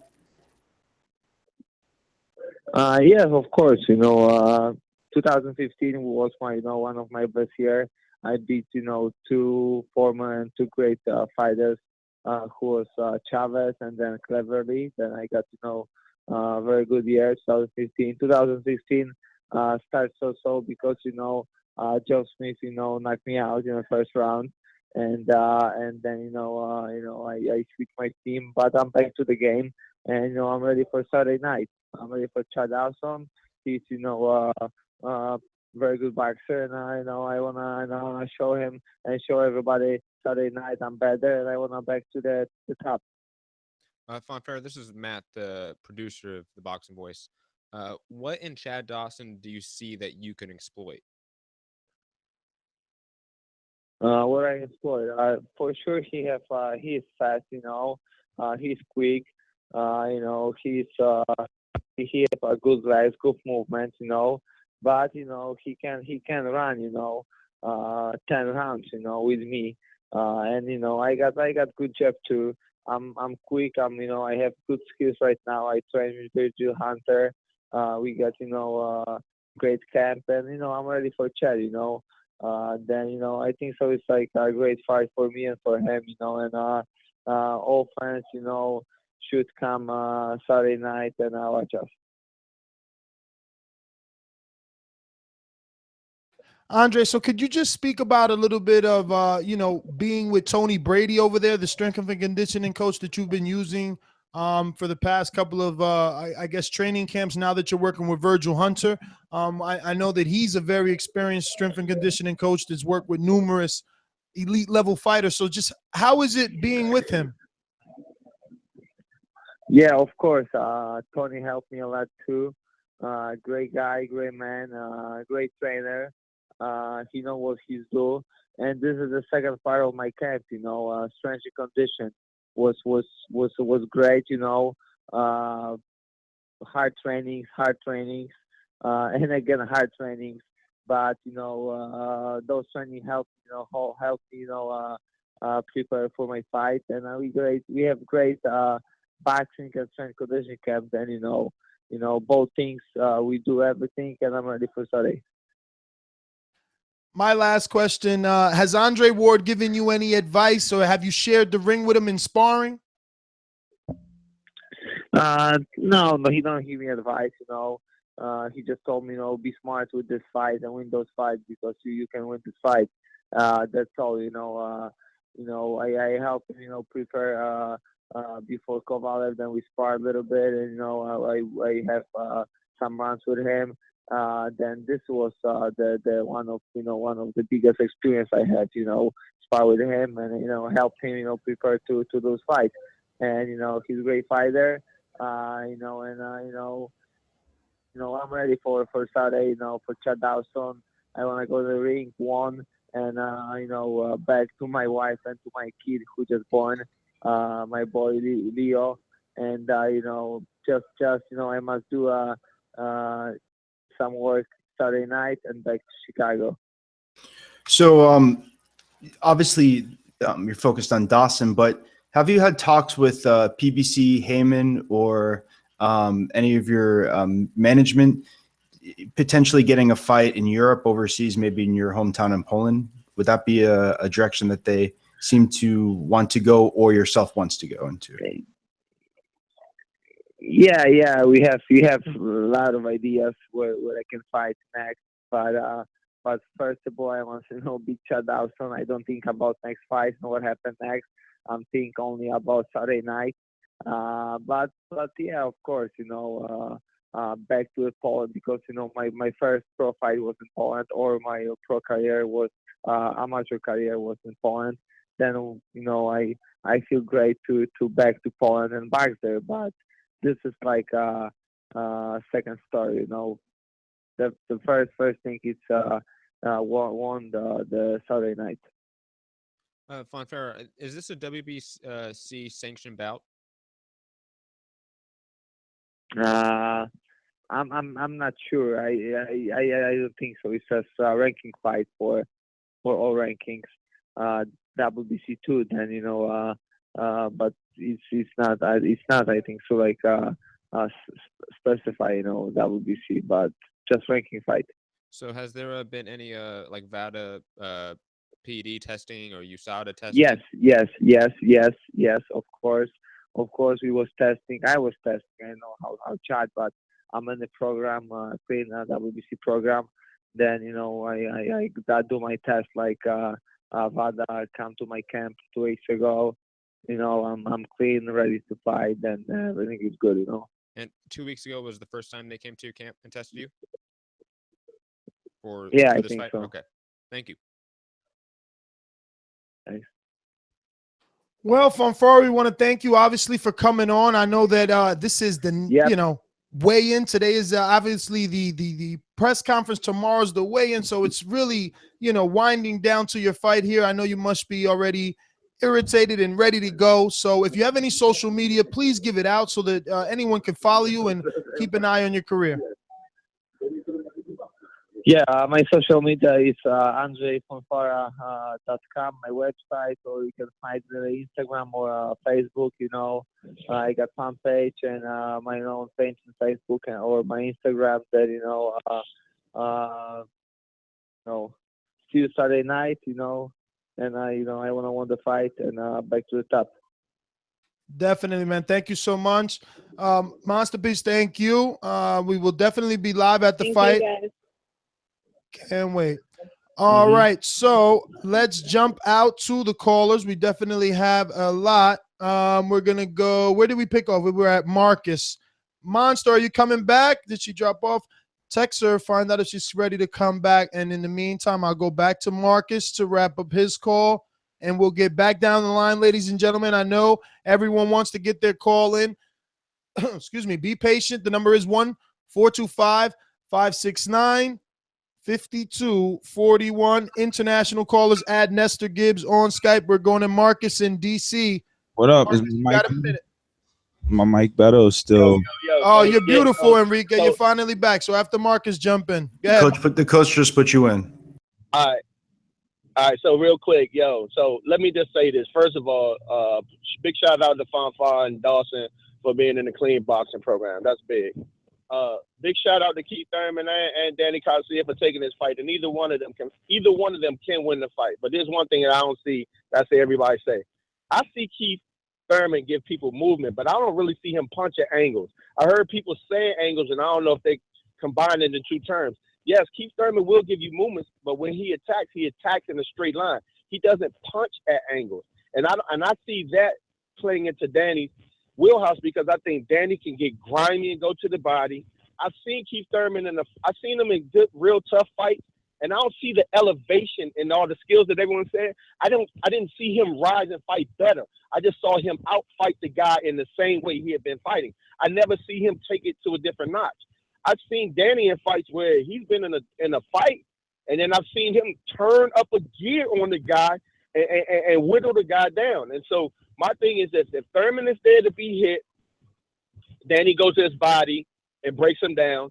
I think that if he shoots in a straight line, Danny's timing is going to come into effect. The only way Keith Thurman beats Danny Garcia is if he stays on the back foot all night and 1-2 and ties Danny up when he gets close. That's the only way I can see him win. I'm not saying he can't do it, but it's the only way I see him doing. I think Danny has more tricks in the bag to win this fight than Thurman does. I think Thurman is talented and athletic, but I don't think he always translates that into fighting. And so that's my call. Give it to somebody else. Caller, let me ask you a question before we let you go. Is it maybe that Keith Thurman hasn't had to necessarily change his game plan, or you could say adjust, because his one style of fighting, which you claim has won him every single fight? And I know people think that that Porter fight was close, but I didn't see it as close. So Keith Thurman's been successful with his one style. You claim the only style he has, right? Well, I don't know if it's the only style he has, and a lot of times a good fighter can make you pull out your back pocket. But I just think that the fight that I saw with him and Porter, if he had it, I think that was the fight you would have used it. Because there were people who, even though you don't think so, MD, there were people who left that fight believing that if Sean Porter was a little bit cleaner with his work when Thurman was on the ropes, won the fight clearly. And I think Danny's a much cleaner fighter than him. And I see if it gets in the same type of situation, because see, when you have a skill to get out of those situations, you use them. He didn't use them. He kept the fight muddy, and the fight was going towards a muddy fighter, which was Porter. So But my card, bro. no, I hear you. But like again, like Ness brings up the Ness brings up the Leonard Bundu, right? And then we saw the Kell Brook fight. Fighting Sean Porter, it's never going to look pretty. And I don't think that Danny Garcia brings that type of physicality. So I think that he made it a dogfight and won a dogfight with Porter, which obviously benefited the fans of the sport of boxing because we all love that fight.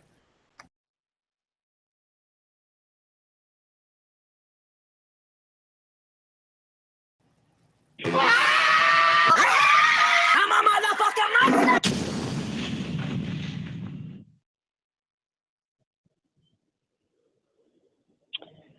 Yo, what's going on? Matt, what's up, man? How you doing, Matt? I'm excited. How you doing, MD, Enrique, everybody in the chat, everybody listening? Good evening. I'm excited. It's about that time. CBB Appreciation Night tomorrow night. I'm excited. I'm bringing my girls. It's gonna be a party. It's gonna be a party. I'm excited. I'm making my pick real quick. I think everybody knows some Thurman. Everybody knows from the chat. I'm picking Thurman. I'm excited. I'm picking Thurman for many reasons. I think Thurman has a little bit more versatility in his arsenal than Garcia does. I'm not surprised if Garcia wins. It is very obvious that he's the type of guy that always pulls it off. But so does Thurman. So I see this as a true 50-50 fight because of that. There's just a lot of things about Garcia that you can really question, just like there's a lot of things about Thurman that you can really question. And I think that those two are gonna meet tomorrow, and it's gonna, and whoever is left standing is really gonna prove, how great they are in the 147-pound division. But I'm really picking Thurman just because he has a little bit more to offer in terms of he has more flexibility in the ring. He can move, he could box, and Thurman is a little bit more flat-footed. He doesn't show a lot of movement. He's a very come-forward fighter, and he depends a lot on that left hook. So I'm on the left, sir. Sorry guys, I'm on a cab. Turn on the left, just turn here. But yeah, I'm picking Thurman. I'm excited. I'm really hoping to see everybody tomorrow. Hopefully I get out of work early enough to make it to the event on time. But if not, I'm definitely gonna see you guys. Ness, take it away from here. Guys, I'll see you tomorrow. All right, Monster, thank you. And you mean you're definitely gonna see us later on that night. Don't leave the impression that you might not be there. No, I'm definitely gonna be tomorrow there. Definitely. She's just Monster. You're just showing up fast for me late to make that entrance, right? Yeah, she's got to come in. She's coming in like 13 deep. So imagine. Listen, who did Marcus pick? We didn't get that down. I don't know, but Ness, is it time? Marcus picked DSG. Marcus picked DSG. Speaking of, let's get to Enrique Iglesias. Yes. I watched both of them, man. And in the beginning, I was like, damn, Thurman's a monster of a fighter. And then I looked at Thurman up close and personal, and his physique, to me, looks like a Oscar De La Hoya style physique, not muscular. I don't know if that's a plus or a minus. Whereas I compared it to Danny Garcia, he doesn't look Timothy Bradley Diesel, but he does look much more stronger. His fists look like caveman hands. I don't know if you ever peeped that. His calves are monstrous as well.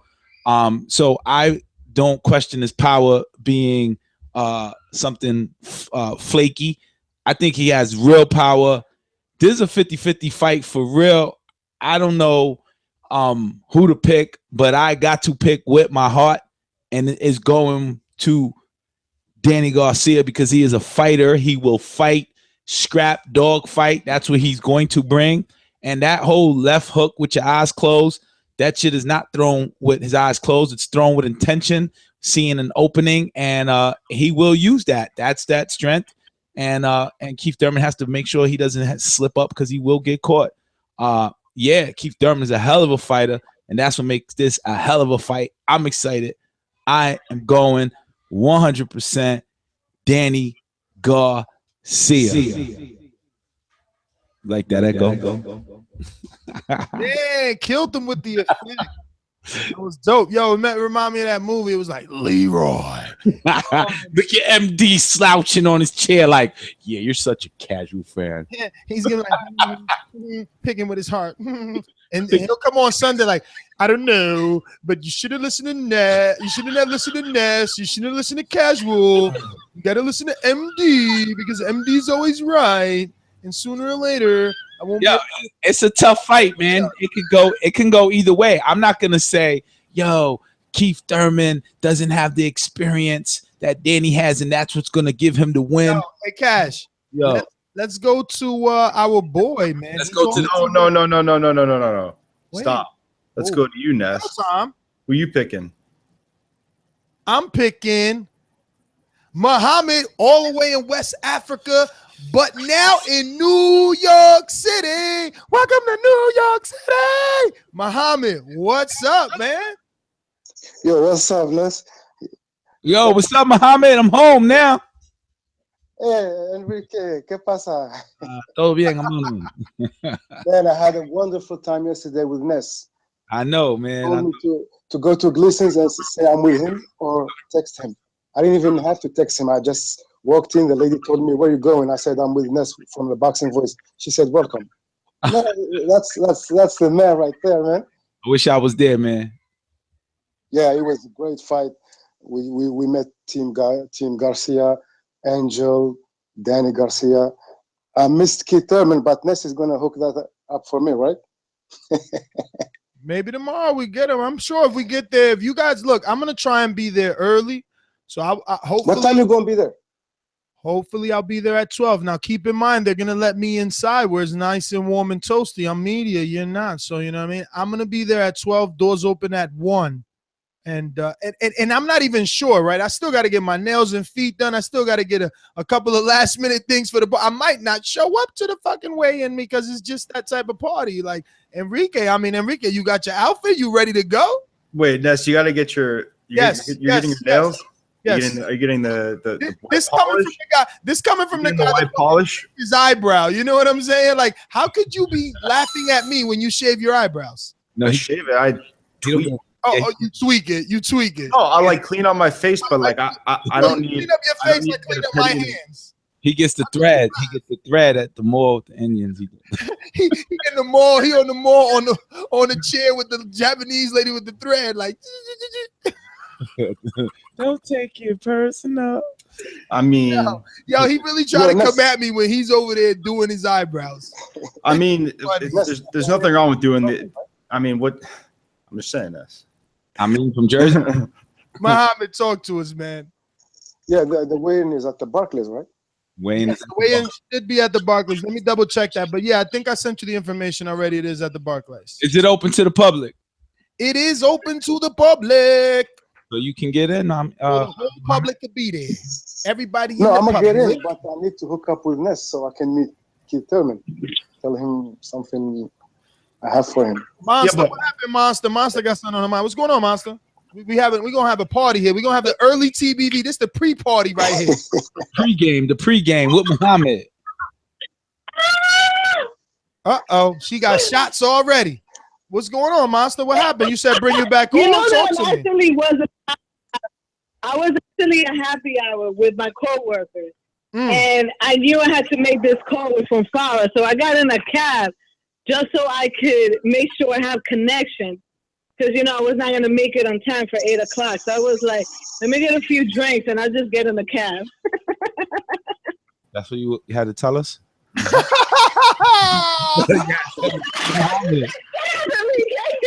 Yo, is this nominated for Call of the Year or no? Yo, riveting. MD, uh-oh. They both have the violin on you. Oh my God. First of all, MD, are you listening? I'm listening. You're not coming I'm not. to New York.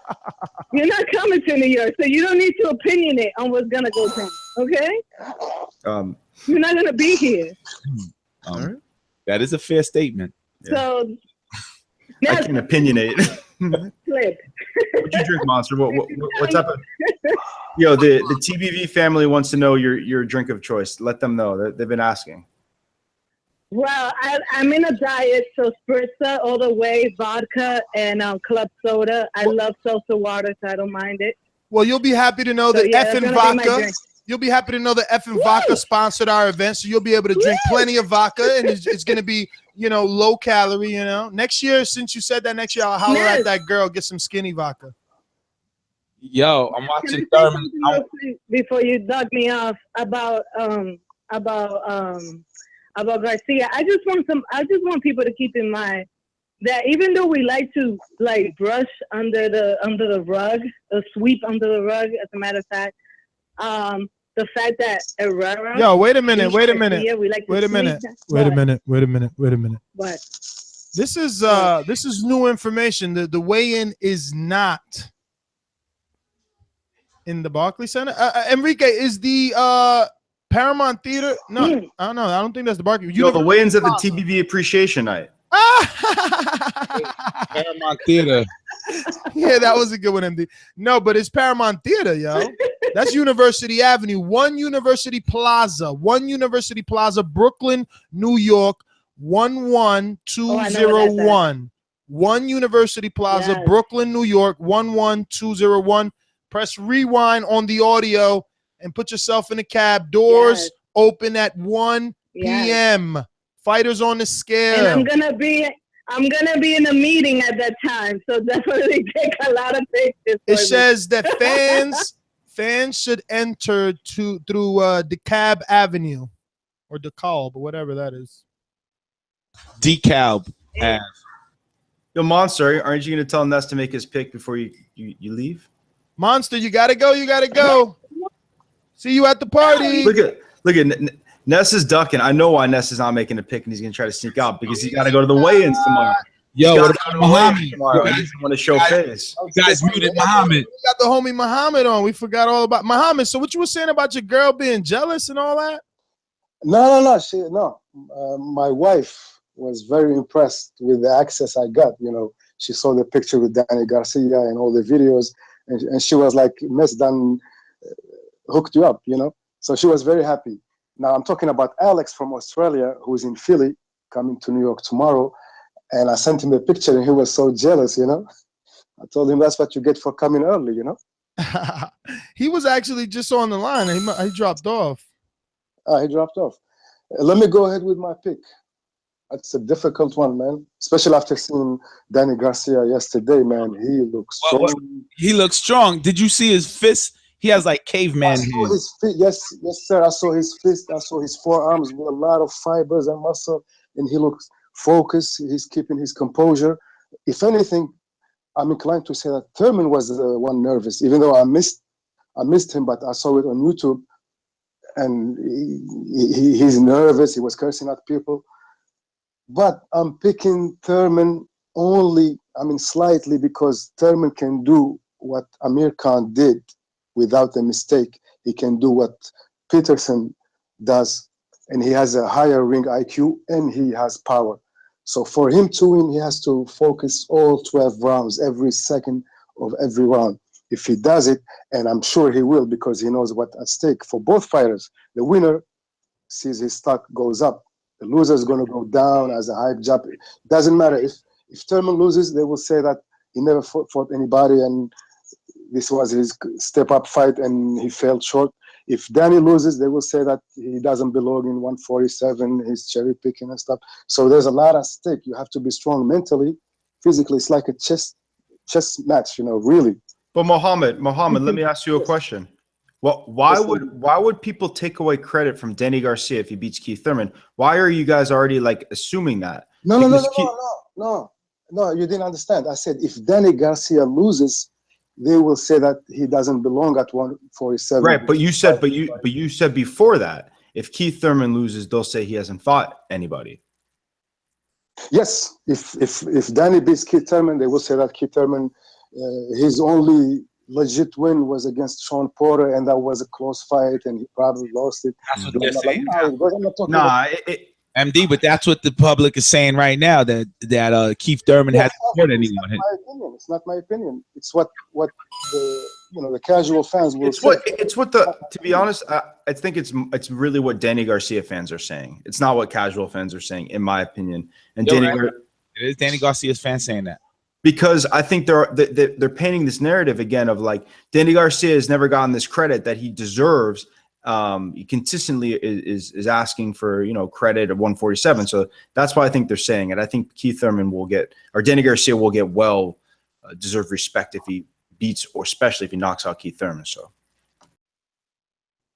definitely, but I'm talking about the loser. The loser is going to get trashed regardless if it's Thurman or Garcia. People will turn on him and say that he didn't do anything. If it's Garcia, they will say he doesn't belong in 147. He's been cherry picking. And if it's Thurman, the loser, they will say that his only legit win was against Sean Porter, and that was too close, and he probably, got a Gibbs decision or something like that. So there's a lot at stake, a lot at stake. That's like, reminds me of the World Cup final, soccer World Cup. I don't know if you guys know about it, but you have like last time Spain was playing the final, the whole country was like, had fever, you cannot imagine that. Forget about the Super Bowl. It's nothing again next to that. And this fight, he reminds me of that. I'm feeling the pressure because when I think about Thurman, I'm feeling the pressure because he has so much to lose. And when I think about Danny Garcia, I feel the same pressure. So that's a great fight. I have it like 51-49 for Thurman. That's my pick, Thurman. Distance or knockout? No, I can't tell, man. I can't tell. Knockout. If the knockout comes, it's going to be due to a mistake. If both fighters are concentrating, it's going to go the distance. Well, that's a good call, man. Danny can take a punch. Yeah, Danny can take a punch. And Thurman too. Don't forget that body shot he got hit with by Collazo. That would have dropped anybody else. Yeah. So if anything, that shows that he's tough. So you said Thurman? He said Thurman. Thurman 51-49. Very close. Well, we will be sitting next to each other, Muhammad, fight night. So yeah, man. And we're gonna be partying tomorrow. Can't believe it's tomorrow. I got all the packages. Everlast packages came through. Got the WBC packages. WBC, everything. I met Jill Diamond today, Enrique. She was like, "Oh, you're Enrique's friend." And I'm like, "Yeah, I'm Enrique's friend." You're tall? Is he tall? Let me see here. So once again, for those that don't know, the location is going to be the LIU Paramount Theater on 1 University Plaza, Brooklyn, New York, 11201. Fans should enter through the venue entrance on DeKalb Avenue. Okay.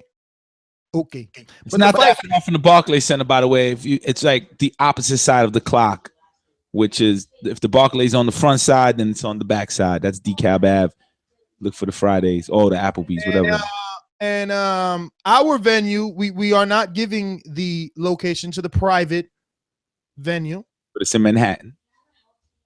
Who's going to be attending? We're going to have Ellie Setback. Everyone's favorite reporter will be on hand. We'll have Willie Monroe. That's right. We'll have also the young Julian Hammerhands Rodriguez from Top Rank will also be in the building. And we will have Peter Chocolate Quillen. We will also have everyone's favorite referee who actually refereed the last Keith Thurman versus Sean Porter fight. Go ahead. Come on. Help me, Enrique, with the echo. Steve Willis. That's right. We got a bunch of more names. So remember that you want to follow that hashtag for everyone who was too late to get tickets. Cue the Crown Baby. But where's the Crybaby soundbite? Somebody help me.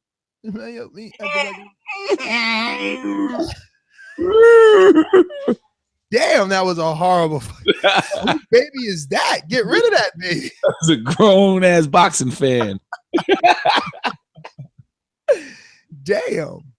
sound like a 40-year-old man trying to cry. Like that was not a baby. Was he I'm constipated pretty or sure- what? I'm pretty sure that was Enrique trying to cry into the mic, like fake crying, and he recorded it and he probably sent it to you. I don't know, man. He almost That was live. He was almost constipated. Damn, I think I took out the crybaby, bro. Oh, I must have told myself you don't use that. I lied. Let's get out to Joey from Indiana.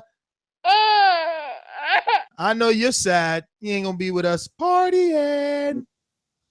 He's a one-time fan. I wish I was telling you right now that I was on my way, man. But hey, You need to be, man. You tell you should have what, just man, jumped in the you- car and made it a I know, road but trip.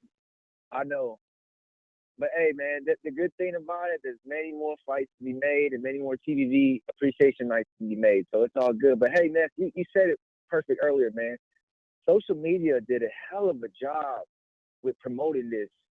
I mean, every day there's something, especially with the All Access clips they've been doing every day, and then the reveal interviews with Danny and Thurman were on point. I mean, Thurman's was an hour and a half.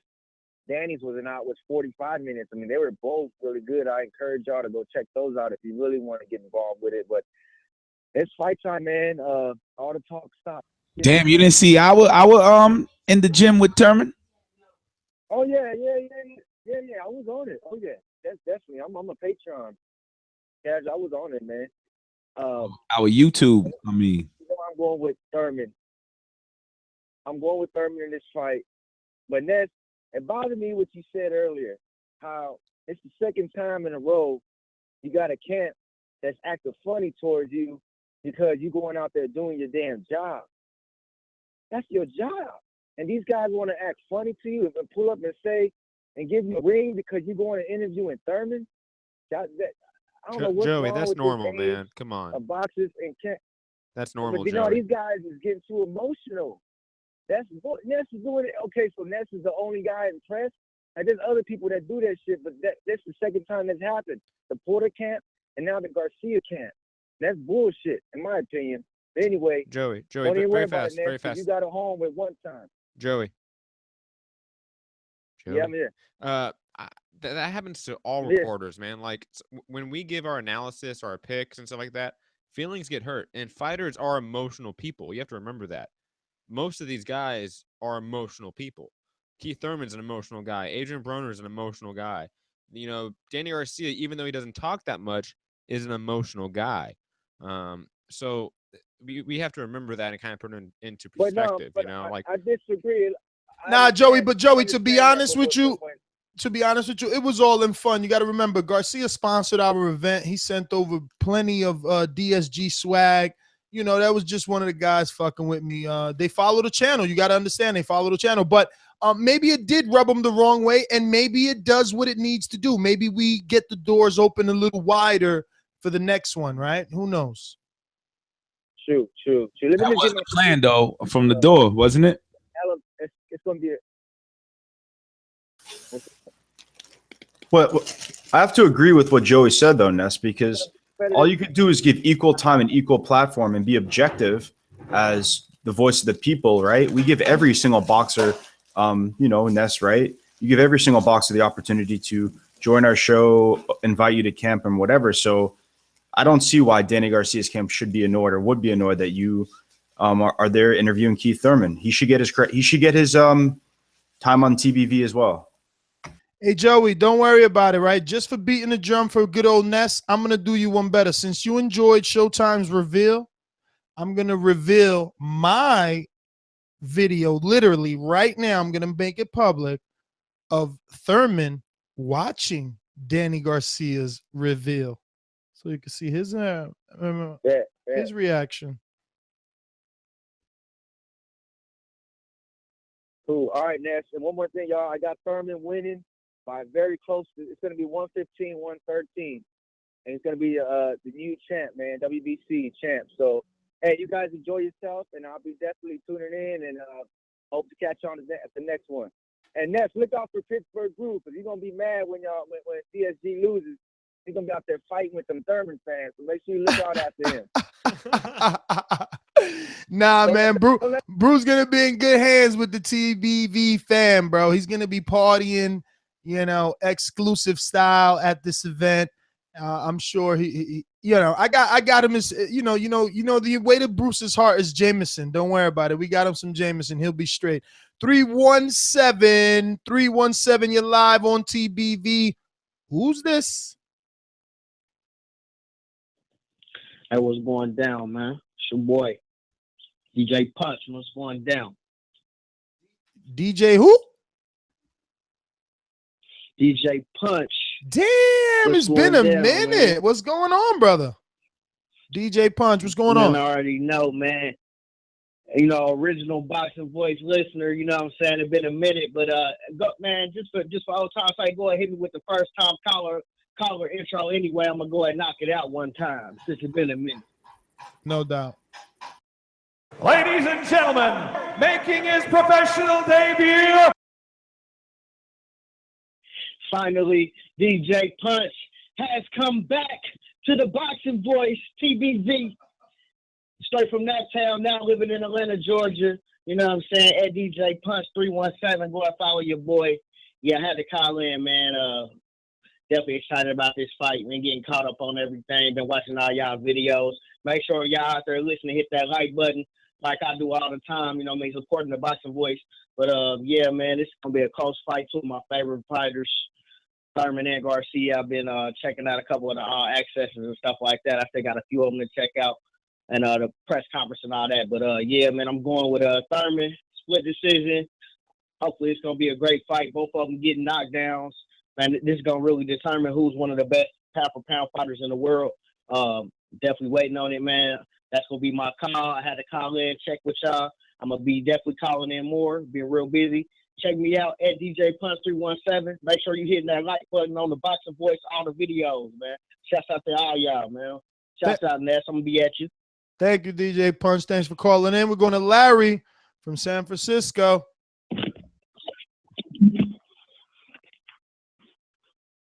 Hey, big ups to the Boxing Voice. It's here. I've been waiting a long time for March the 4th, and we are rapidly approaching it. As always, fellas, I appreciate all the work you put in. I know it's going to be long nights, long fun nights. I would love to be at that party tomorrow night, but simply can't do it. But I appreciate all the content, all the work y'all put in, the road work, the videos.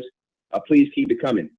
And big ups to Al Heyman and the PBC for giving us this fight. I want to take my first serving of Crow now because I said on this show, I guaranteed that Garcia would not take this fight before he fought Amir Khan again, and that obviously proved to be wrong. And I waited until we were on the eve of that to cop to that. So there's Larry's Crow for doubting that Garcia would get in the ring. With that said, I don't think it was wise. If I were managing Garcia or running PBC, I would have milked the mess out of Danny's undefeated record for as long as I could. But they chose not to do it that way, and the fans, we win for it. So Larry, do you really don't think they have been doing that, though? Go ahead. You really don't think they've been doing that, though? Honestly. Been milking his undefeated record. Milking Garcia? Yeah. Yeah, but to a degree, yeah. But why stop now? I think it's actually it's a loss in a way for boxing because an undefeated Danny Garcia raises the hate level of people around him and makes for a bigger story. I'd have milked that mess at least another year. Nah, it would eventually fade away. Yeah, this is right on target, man. He got to fight a Keith Thurman. He has to fight a name brand, and that this what makes the fighter great and brings him up to the next level. So, nah, I would disagree with him being milked. Yeah, like I feel like there's an apex. You only could be milked as far as you could be milked, and then you have to fight somebody. It's like 2 fights, especially with the green belt.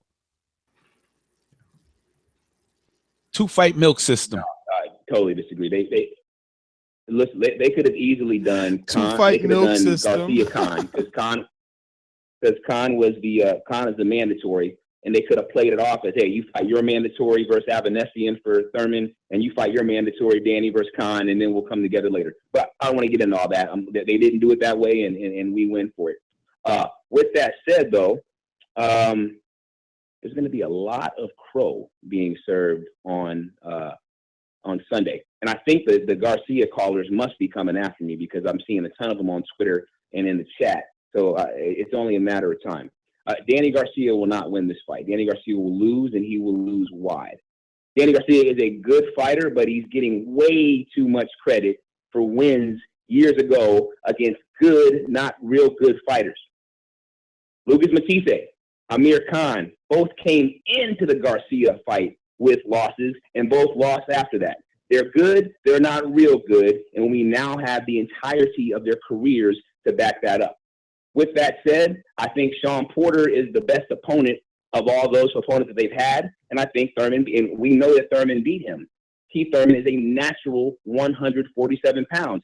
Size matters. Weight classes matters. If they didn't, Garcia wouldn't have been killing himself to fight at 140 all this time. He's stepping up.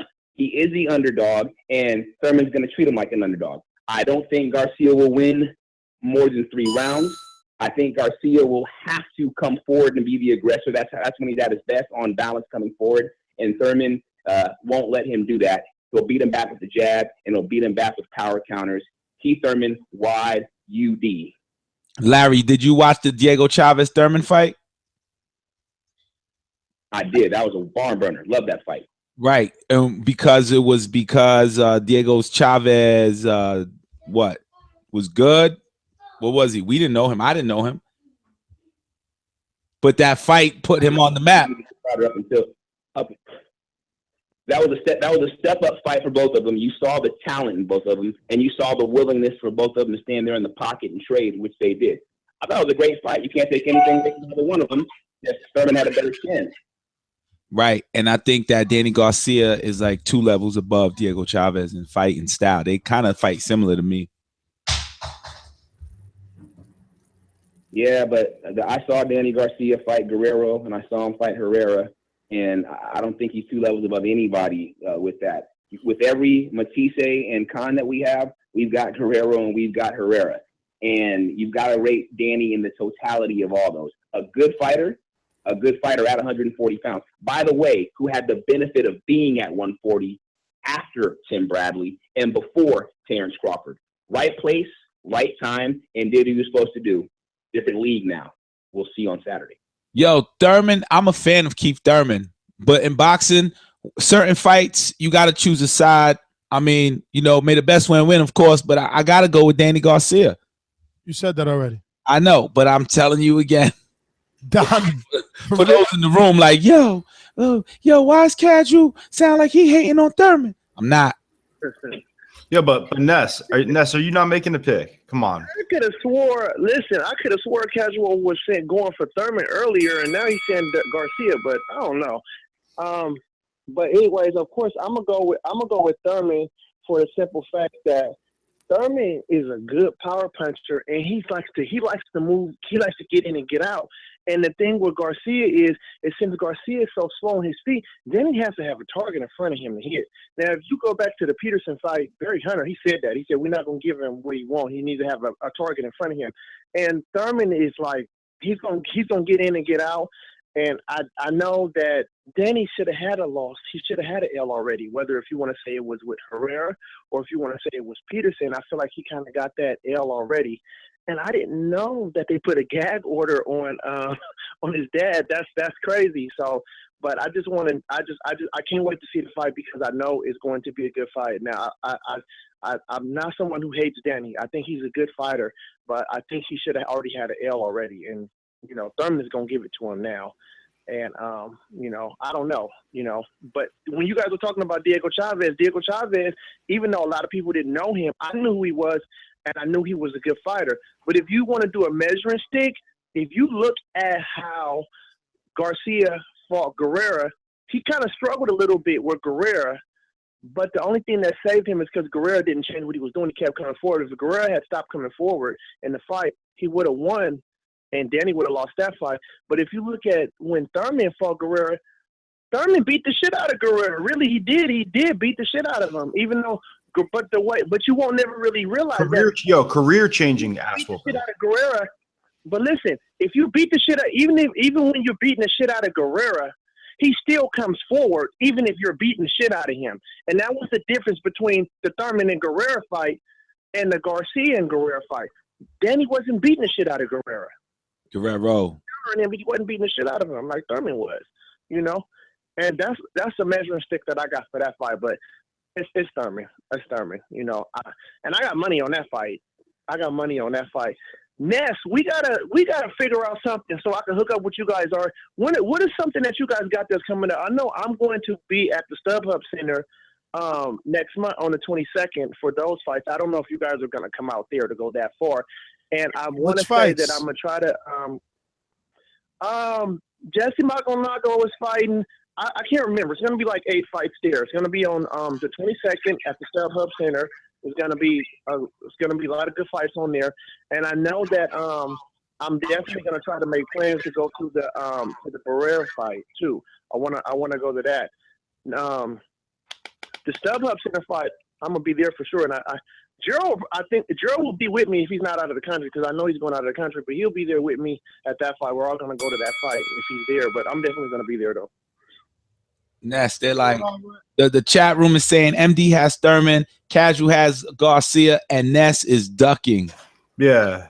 Ducking what? What am I ducking? Yo, you're ducking. I'm not against you. I'm just saying that's what they're saying. That's what what am I ducking though? Ness, I'm gonna give my I guess, but Ness, I'm giving my I'm giving my terrorist demands right now. I'm gonna start hijacking every single phone call until Nestor Gibbs on the Boxing Voice makes your pick. JD, you're live. JD, tell Ness to make his pick. He's trying to get away with this. Don't get at him. Get at Ness. Every single caller, get at Ness.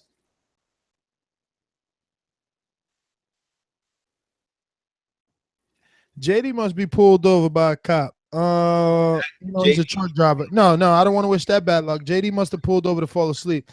We ended Donovan Richmond going to another nominee for a potential award. What categories I mean? And he's in like 3 categories. I know that. I mean, talk to us. I mean, what up?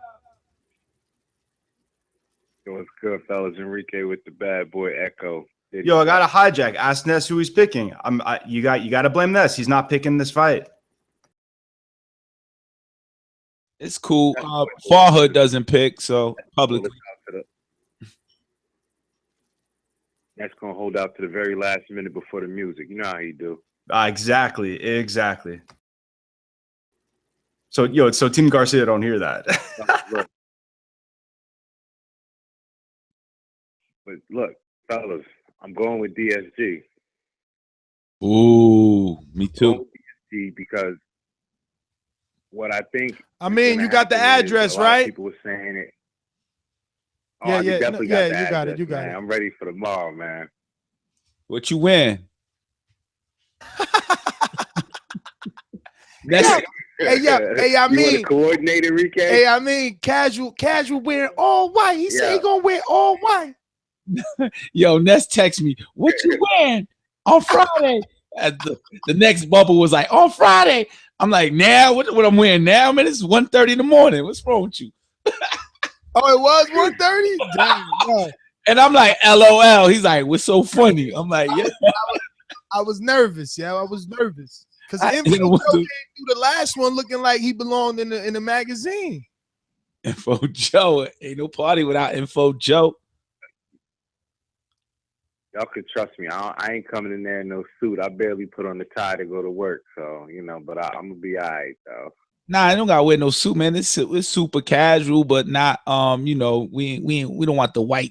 I mean, Joey wore a suit, and Steven wore a suit, and Steven, the other Steven from New York wore. So a lot of people actually wore a suit. Deontay had a blazer. Oh yeah, Matt wore a suit. Wait, Jose, doesn't Jose always come in like a 3-piece? Jose wore a 3-piece. Fern Gully, I believe, as well, had a tie on. Yeah, Fern Gully had a 3-piece too, right? Fern Gully also had a tie. He also had a top hat. Damn, a top hat. You're a jerk. That's funny. Yo, I really want to know what AB wore in Vegas. We all.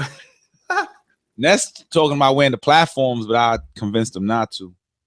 I was going with them same shoes AB had on in Instagram. Yeah, but I was like, nah, Ness, that ain't gonna work. I mean, you would have tripped me. You would have seen me in them tall platforms. Nah. Who's gonna wear sunglasses? There's gonna be at least a few people. Yo, you from around the way. You can't do that. All right. Put the baby to sleep, I mean. ESG. Nah, that ain't on my side. My baby is asleep, yo. Enrique, chill out. Yo, he blaming you for his own kid. Yo, damn, we getting families involved now. Yeah, see? Yo, you're bugging, Enrique. Yo, listen, DSG, I'm not eating no crow on Sunday. DSG is going to counter Thurman. Thurman's going to try to box. He's going to fall behind. Then he's going to try to get hyped up. DSG is going to land with some power shots. He's going to go to the body. And I'm telling you, it's going to be Danny Garcia. It's going to be a split decision. Danny Garcia. That's my call. It scares me when the public says, "Oh, he's gonna counter Thurman." I think it's gonna be a different fight, man. I don't think it's gonna be that. It's gonna be a very skillful.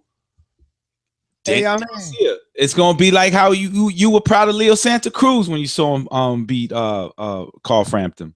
It's gonna be that kind of style fight. I have a feeling, man. When I say he's gonna counter him because Thurman's gonna fall behind. I think Danny's gonna come out aggressive, pushing forward in the beginning of the fight, and he's going to win those first few rounds because Thurman is going to not, I don't think he's going to get off to the start that some people might expect. And then when he gets to the later rounds, he's going to try to be a little bit more offensive, and that's what Danny will start developing the timing and getting the counters going, and that's how he's going to pull it out. Well, all right. 303, first time calling in. 303 303 815 303 815 303. That's kind of cheesy. If he ain't hear that, he ain't never gonna hear it. Yo, say Ali from Dago. Ali from Dago.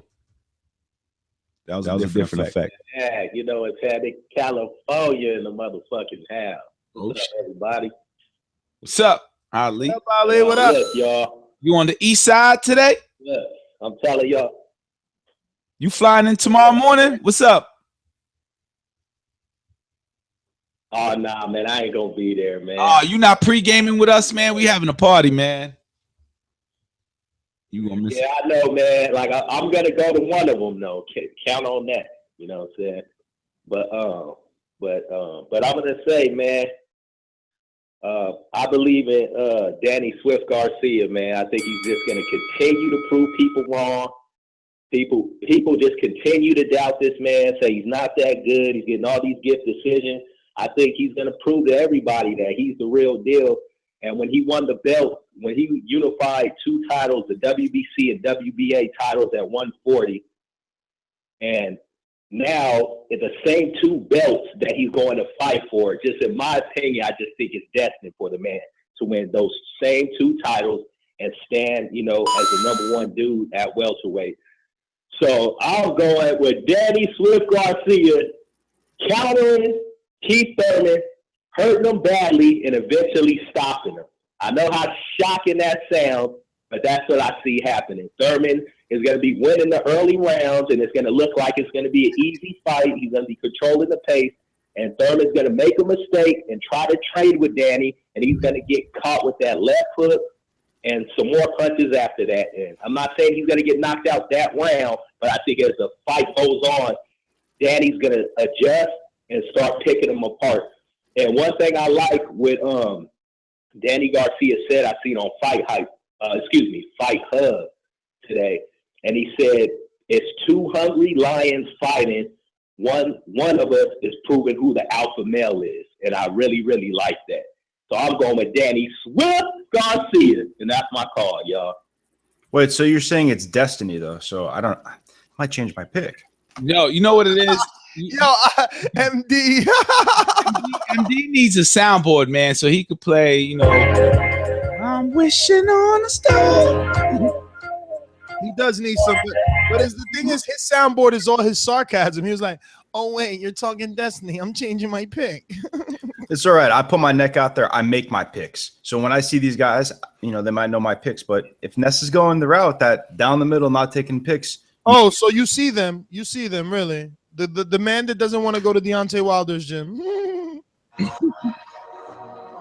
The pick happens on Patreon. $1. Is that so? Is this what's happening? Nest picks are private and Patreon only. I'm okay with that. It increases Patreon. Make some noise. Woo-hoo! I ain't no easy pickings, boy. All right? Oh yeah. Prove it, baby. Prove it, baby. You don't want to miss this March 4th, Danny. I'm on my way to. Huh? Who is pumped up? 2 more days to go. Pre-game with TBV at our 3rd TBV Appreciation Night. Follow the hashtag if you can't make it. Hashtag TBV Appreciation Night. Guess who's going to be there? The trainer of the year, Santiago, all the way from California. Santiago, what's going on, brother? Hey, can you guys hear me fine? I hear you fine. MD has a question for you. We hear you exactly as clear as Matt heard you in the corner. Go ahead, MD. Drop your question.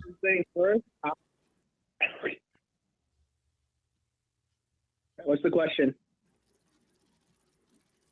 Are you in New York City yet? No, I have. MD has no question for Santiago. Yes, I'm right here in New York City with Fern Gully and his girl, and we're all enjoying an authentic Italian pie right now. Oh, shit. Oh, New York has the best pies. Where are you? If you get a strange 347 number, don't be afraid. That's my boy. Where are you? Where are you, Santiago? Did, man. We're gonna link up with Canadian Jose, his wife Castle Hill Gil, and his wife Santiago, my lady. We're gonna hit the town. We're gonna paint the night. Oh shit! Sounds like a boxing fan. I'm sorry, TBV family. Leslie B, what's up? Did she say one time? Can't wait for tomorrow. It sounded like she's tomorrow, man. She's definitely. I'm hearing you're enjoying the town. I heard you guys went to see the Statue of Liberty today, right? Tomorrow we were supposed to go, but we were just so tired. We just came back and we just stayed here.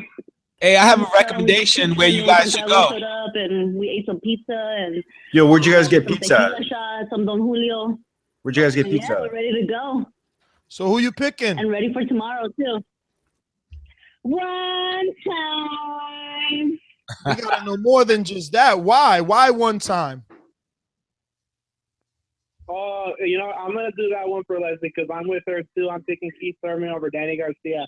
And the fact of the matter is, like I've been saying, I've been with Keith Thurman since this fight was first hypothesized. It has not changed since then. And the thing about Danny Garcia is that I was high on him when he first came up, when he first knocked out Khan, and there was like the sky was the limit for him. Going from the Herrera fight forward, his performances have been lacking to me personally, and it's kind of like this is a fight where he can redeem and prove to everybody this is why I was talked about at 140, and this is why you guys are going to talk about me at 147. But at the same time, we got to remember that Keith Thurman is a natural 147-pounder, and he does have the skill set to give someone like Danny Garcia a tough time, especially if all Danny Garcia plans to do is just simply try to counter off the hook. Because if that's what he's going to do, as far as I'm concerned, he's going to drop a decision on Keith Thurman. So that's our pick right here. You heard it here from Leslie, me, and Fern Gully. That's a good pick, man. All right, brother. Well, wait to hook up, man. Hopefully, we probably see you guys tonight, man. We're gonna get to some other callers. So Speaking of picks, Asim Khan in the chat, right? Salt Lake City, my friend. Wait, Asim Khan Talk to me. Asim Khan in the chat. Garcia, it is going down. Who you picking? Asim Khan in the chat has already donated $10 for Ness to make his pick. Kind of agree with what's the guy's name from Dago? Ali? Larry. I don't know. Oh yeah. Ali from Dago. I think Danny's gonna get him with the body shot around the 10th round and get a TKO. That's tough. All right. Hey, I want to ask you guys a question. What everybody says there's levels to boxing. So you had to grade Danny Garcia and Thurman. The hell am I trying to say? What grade would you give them? I'll give Thurman a solid A and Danny a solid B plus.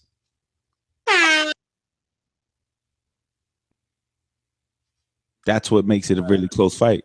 Both of them are studying. They both got a big test. And on Saturday night, one of them is going to win. I am picking Danny Garcia.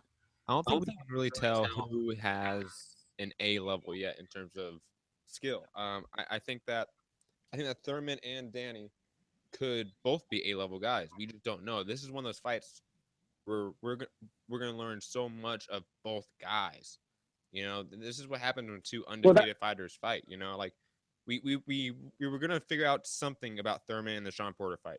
We were gonna figure something about Danny Garcia in the Amir Khan and the Lamont Peterson fight. But this fight right here, we're gonna learn so much more about them. And I think, you know, right now I can't say they're both.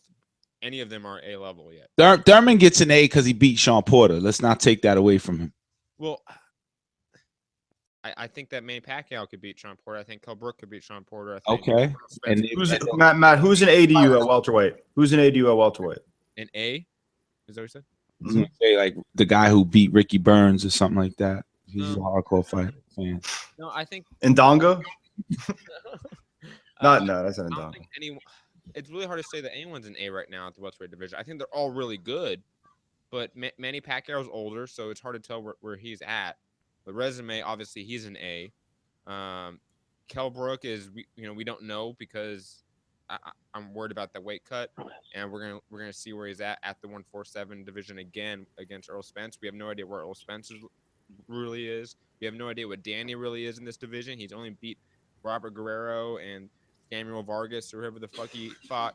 That's why he gets a B+, but go ahead. And Thurman's beat Sean Porter, but so has Kell Brook. That's both their biggest wins. So I can't. Those are the three top fighters. I can't give Kell Brook an A, and I can't give Keith Thurman an A right now. I can't.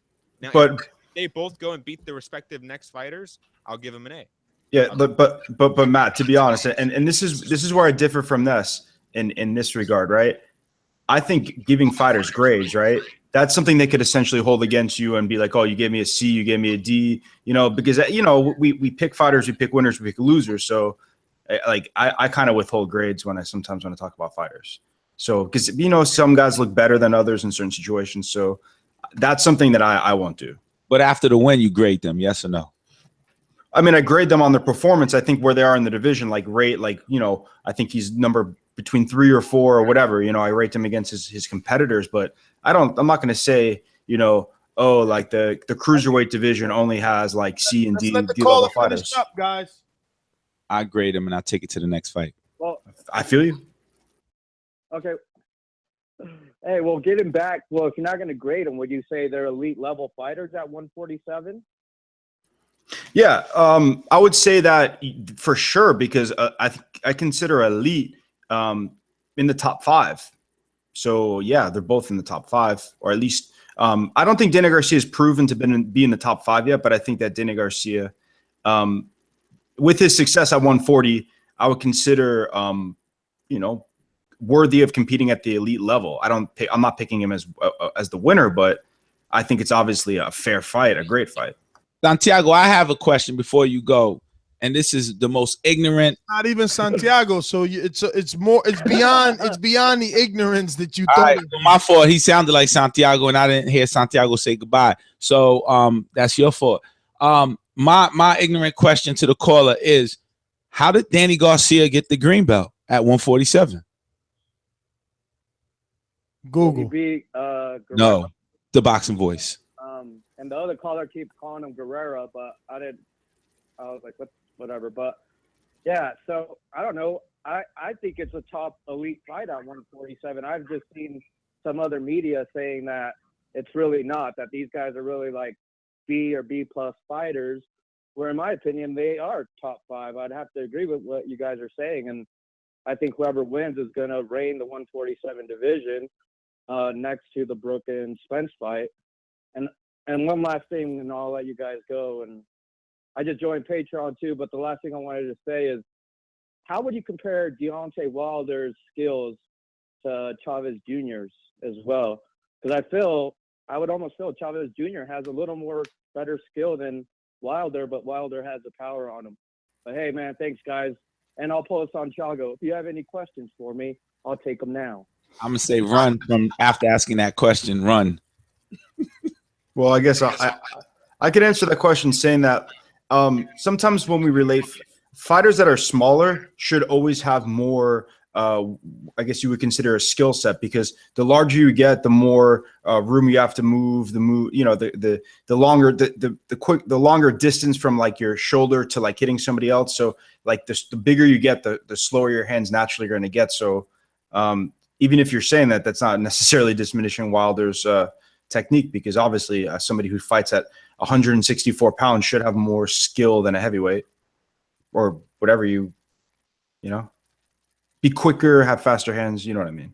Okay, GT Kid in Atlanta. It's a weird question, but I answered it. Yeah, man, we here now. We here, man. Been waiting for months. You mean you're here in New York? Tomorrow. No, I'm not coming to New York, man. I wanted to come through, but I couldn't make it. But I'm just happy the fight's here, man. We here. So I'm gonna run through my picks real quick, and then I'm just gonna, trash Danny Garcia for like a minute. But I'm picking Eggington. I don't think Paulie's gonna win that fight. I think Paulie's pretty much done. What's Lubin? I'm picking Lubin. I don't know anything about the guy he's fighting, but Lubin looks like he's the goods. Obviously, I'm picking Haye. I'm picking Chad Dawson, man. I think he's going to try and make a resurgence, kind of revive his career. I don't know what he's going to do. I think his chin is messed up, period. And I don't think he can really do anything about it. But I think he's going to make a run for another title again. And then we got Danny Garcia, man. Oh, I'm picking Heather Hardy, too. But then we got Danny Garcia and Keith Thurman. And I've been saying it for months. Danny Garcia is that dead man walking at 147. Why though? That power does not come up.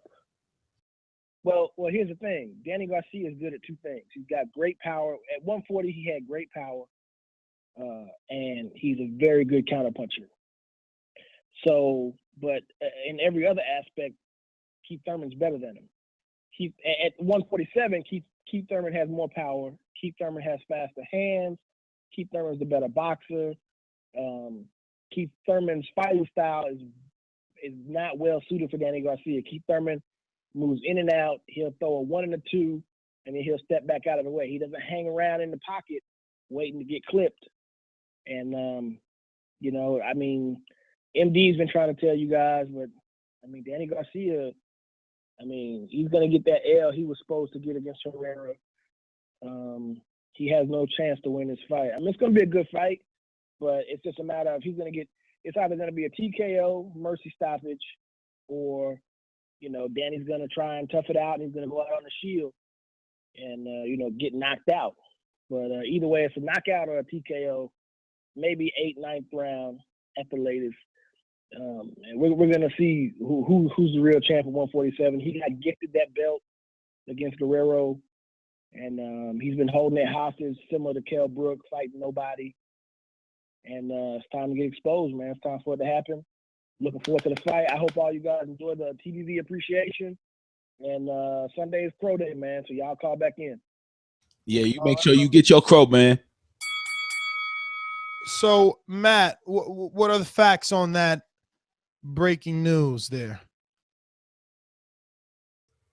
Breaking news? What is that? So the WBC has ruled they have decided what to do with Alexander Povetkin. There's basically a lot of stuff and a lot of legal terms. The basics of it are that they determined that the trial that Deontay Wilder had against Alexander Povetkin in New York federal courts was valid, and therefore it proves that he took melatonin after the effective date of when it was started to be banned, which was January 1st of 2016. They've also proved that he did take Osterin. Both his A and his B sample were positive for that substance. He will be suspended indefinitely, fined $250,000. He would be allowed to apply for reinstatement a year from now if he can prove that he is clean. whatever that is, and that's pursuant to the WBC's ruling and regulations. So Povetkin is not going to be sanctioned by the WBC anytime soon, and I wouldn't be surprised if other sanctioning bodies follow suit and not sanction his fights. So this could be a hiatus for Mr. Alexander Povetkin, or PED Vetkin, as some might call him. Damn, a year out of the game now. And Let's $250,000 and $250,000. Let's remember he could easily just say, freak it, I'm not gonna fight for the WBC, and go for another sanctioning body and probably still fight. But like you said, maybe the other sanctioning bodies follow suit. Let's jump back out to some callers. I have Mighty Sway on Skype. Yeah, what's up, man? What's up, Ness, Matt, MD, Enrique Iglesias? Yeah, man. What's up, man? I just want to. What up? What up? Yeah, I just want to make my pick. I got Danny Garcia. Everybody dick riding Thurman. He gonna lose. And yeah, I kind of wanted to go to that TBV party, but I'll go to the next one you guys do in the West Coast. I don't know, man. The West don't show us love like the East, man. We got like 100 people coming to this one. West Coast, it wasn't as deep. It could have been the fight. Yeah, it was probably the fight, Enrique. I think yeah, like it depends on the fight. Like if you guys come out for like a fight that's popping, you know. But I don't know. Chavez Canelo's popping. Chavez Canelo. I think. Yeah, that one's popping. But Vegas is fucking expensive. Like, you know, you're right. It's like everything. They overcharge you for everything, like hotels, everything. So yeah, I might be out there for that one though. I'm probably gonna go watch it at the High Lounge or something in the T-Mobile. But yeah, man, that's my call. I don't want to hold up the line. All right, brother. Well, thank you for calling in. Thank you for picking DSG. You know, that made MD definitely upset for sure. Let's get out to. That was a subliminal pick. Man, I wonder if this guy is in town or is he in the airport? That's just hasn't engaged me ever since he's been ducking his pick. This portion of the show we call In the Know, presented by my brother Info Joe. I'm gonna guess Info Joe's packing. He's not gonna sleep. He's gonna jump on at 6 a.m. He's gonna arrive tomorrow noon, and start it off early with the happy hour. Oh man! First of all, let me say, man, y'all had a lot of great callers on here and new callers. But you know it ain't no show without Info Joe. What up, TBV? Yes, sir. What up, Info? Hey, man, your boy leaves L.A. Tomorrow at 7, man. I should be there by 3:30, 4 o'clock. Okay, that's close. You got it. You're gonna go right to the telly, unpack, and have something to eat real quick. Roll up that sticky yicky, and then show up. No doubt. Hey, y'all, it's gonna be lit, y'all. I already know. From what I'm hearing, all the people that are coming, man, I can't wait. We gonna chill. Shout out to Muhammad coming all the way from the motherland too. I can't wait to meet you, Muhammad, and all the rest of the TBB fam. I can't wait to put a face to your words, and oh man, it's gonna be awesome. Alex from New Zealand. Yo, Ness, I didn't get Australia. This is why we need. I don't know if we're gonna give Cash a mic. This is what I was saying. He called Caleb Plant. What you called him? Kalel. Now you calling Alex from New Zealand. Now I don't know, man. You come on, Cash. Come on, man. You think I'll be studying every damn caller? I got callers like Info Joe I can remember. Get him, producer. No one heard it, but go ahead. Yo, Info, let me ask you a quick question. Yo, Info, would it make your TBV experience this weekend in New York better if Ness makes his pick or does not make his pick? I'm hoping he makes his pick, but I understand, man. You know what? I agree with Joey, man. That's some bullshit, man. You got to interview both fighters, man. It shouldn't be nobody taking that shit personal, man. You know, they're some real immature guys, man. This is your job. This is how you make a living, man. You can't interview one side. You know, all the rest of the Fight Hub, Fight Hype. Everybody else interviews both of them. They don't, give them no shit. You know what I'm saying? So, Ness, I respect you, man, and I know you got a hard job, man, but brush that shit off, man. TVB got your back, brother. We don't even agree on here on the fights. You know what I'm saying? We nobody holds it. I don't get mad at MD if he picking Golovkin and I'm picking Daniel Jacobs. You know what I'm saying? We men, we all ain't gonna get the picks right and all that shit. So Who you picking though? Danny Garcia, one-time Thurman. Man, the father-son killer, one more goddamn time, 3-0. But would it be with a one-time or with a 12-time round? I think it's gonna be a unanimous 12 tries. To be honest with you, yeah, not a unanimous decision. But Guerrero said Thurman's jab was harder than Danny's right. Porter said Thurman hit him the hardest he ever been hit in a fight. Facts. So the boy packs a punch. And this is going to be a real test for both fighters, but I think it's going to be more of a test for Danny, coming up in the weight division and dealing with that power. Thurman is just more skillful, man. You got to think back in the amateurs, man. He's been fighting people like Andrade. You know what I'm saying? So he's kind of seen it all. You know what I'm saying? I don't think Danny brings anything new to him. I'm not a hater of Danny. I had picked him over Matisse. Nothing personal against Danny. I like Danny. But I'm thinking just boxing and skill-wise, I just see Thurman beating him, man. Will it be a competitive fight? It will be very competitive fight. And if some people are thinking it's a 50-50 fight, I can agree with that too. But overall, as an overall fighter, I have to give it to Thurman. On toughness too, the boy had a hematoma like Hakeem Rockman and fought through it. The boy took the body shot and walked through it.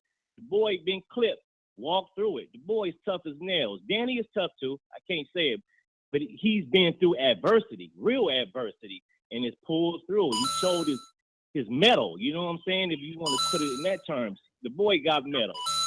And so Info, you do improv? Yeah, that sounds like a poem. You do improv, Info? You coming at Enrique? Hey man, me and Enrique, man, we gonna have to battle with the poem. Oh, you know we're gonna have a spotlight mic and stage at this event.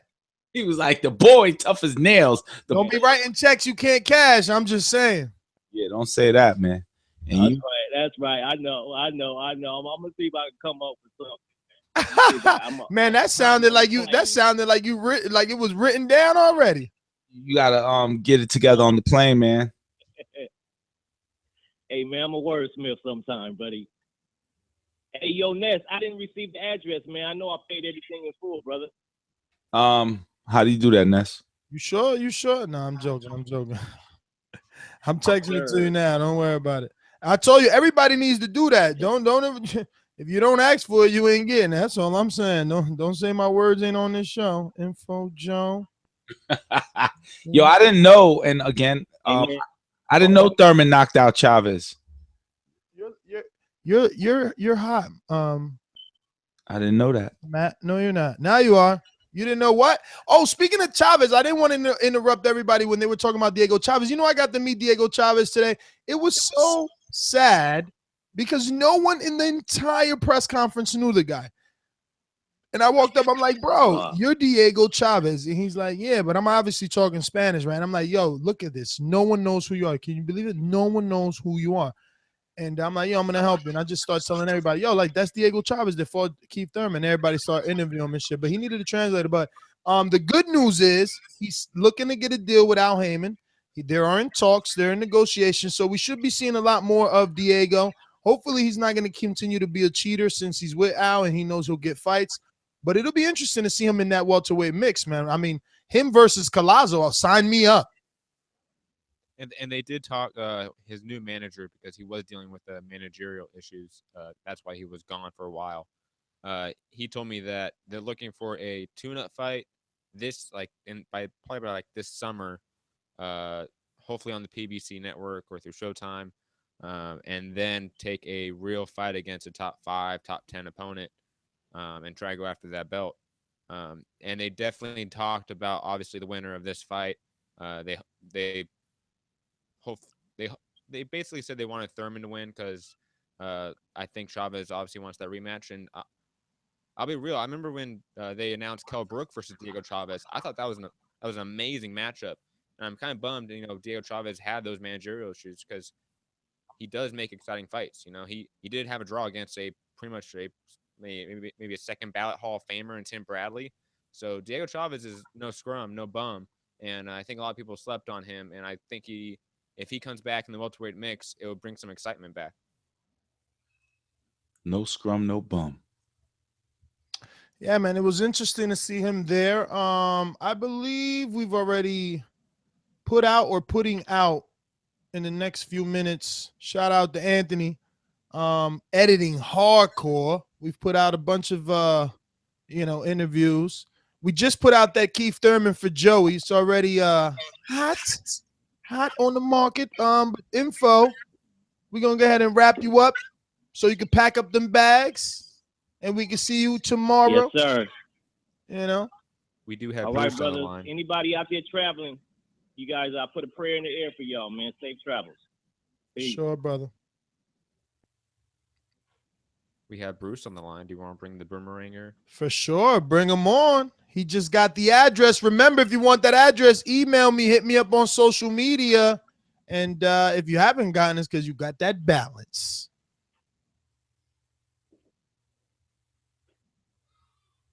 So, intro, I guess. Oh, no, don't do it, Bruce. Black stripe. You know what it is.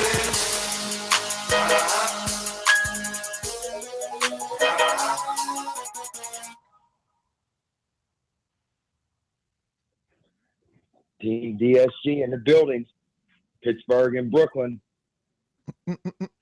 You already in town? IBF champion.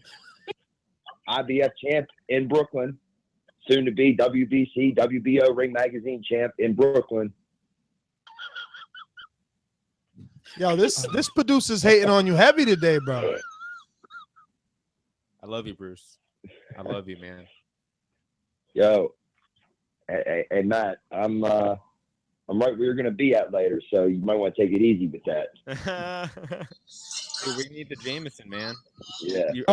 Now he wants to do shots. Now he wants to do shots, Bruce. Yep, cop them, please, man. That's how you got to do these dudes, man. They act up. You step to them, they cop a plea.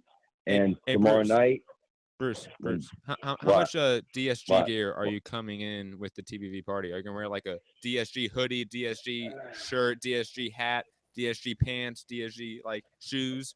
Because I know you, man. You come full on in the. Bruce, do you have the DSD tramp stamp or no? Limited edition. Whoa! Why are you guys attacking one of our most honored callers? I mean, he's a DC king. What do you mean? Bruce has thick skin. He could take a joke. Whoa! I mean, it's coming from all angles. It's like, yo, tramp stamps. He's coming. Now he's fully DSG. So what if he likes Danny Garcia? What's wrong with that? So what? He sees talent. We just like messing with Bruce. listen, man. Any fighter never been in the lame-o. Never been in the lame-o. Any fighter that dominates the division, moves up in weight, and does it again, I got all kinds of respect for him. If Triple G ever does it, I'll respect him. But 40's coming quick, so that's probably not going to happen. You gonna take that, MD? You gonna take that? He's taking shots at your boy, MD. You gotta fire back. Refrain, my child. Refrain. Yo, Bruce, don't you want Ness to make his pick? Yeah. Why? Because you're look at you. Yeah, if you win, you get to glow, and you're on Team DSG. If DSG wins and Ness doesn't make a pick, He ain't on that train with you. Well, you know, maybe he just wants to have a win-win situation. No matter what, he's a winner. I know. He wants him, but he wants to draw. He wants to draw. Is what he wants. Is that well? Because it could be a draw, and then Ness gets the credit. Are you picking a draw, Ness? He's busy. Too busy to make picks on TBV. I'm sorry, man. I'm sorry. I'm actually texting Willie Monroe. He was asking the dress code. I was telling him, don't worry, the stick in the butt MD won't be around, so you don't got to have a tie. Tell Willie Monroe sunglasses are mandatory. I don't think he wears sunglasses in the building. Don't do that to Willie Monroe. That's I'm just messing. Not what he does. That's not what he does. You want to know my pick? You want to know my pick? He's not gonna make a pick right now. Is that what you want? Bruce's call, not mine. Go ahead, Bruce. There's no timer on Bruce. It's Bruce. Make it, man. You got to make it, bro. You got to make the pick. Patreon only, buddy. Oh my god. Perfect. There you go.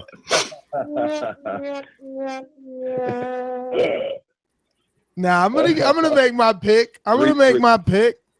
Yo, there might be a leak on the Patreon. Never been a lame-o. Never been a lame-o.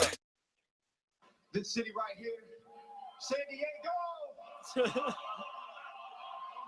Antonio. San Antonio. My bad, baby. My bad.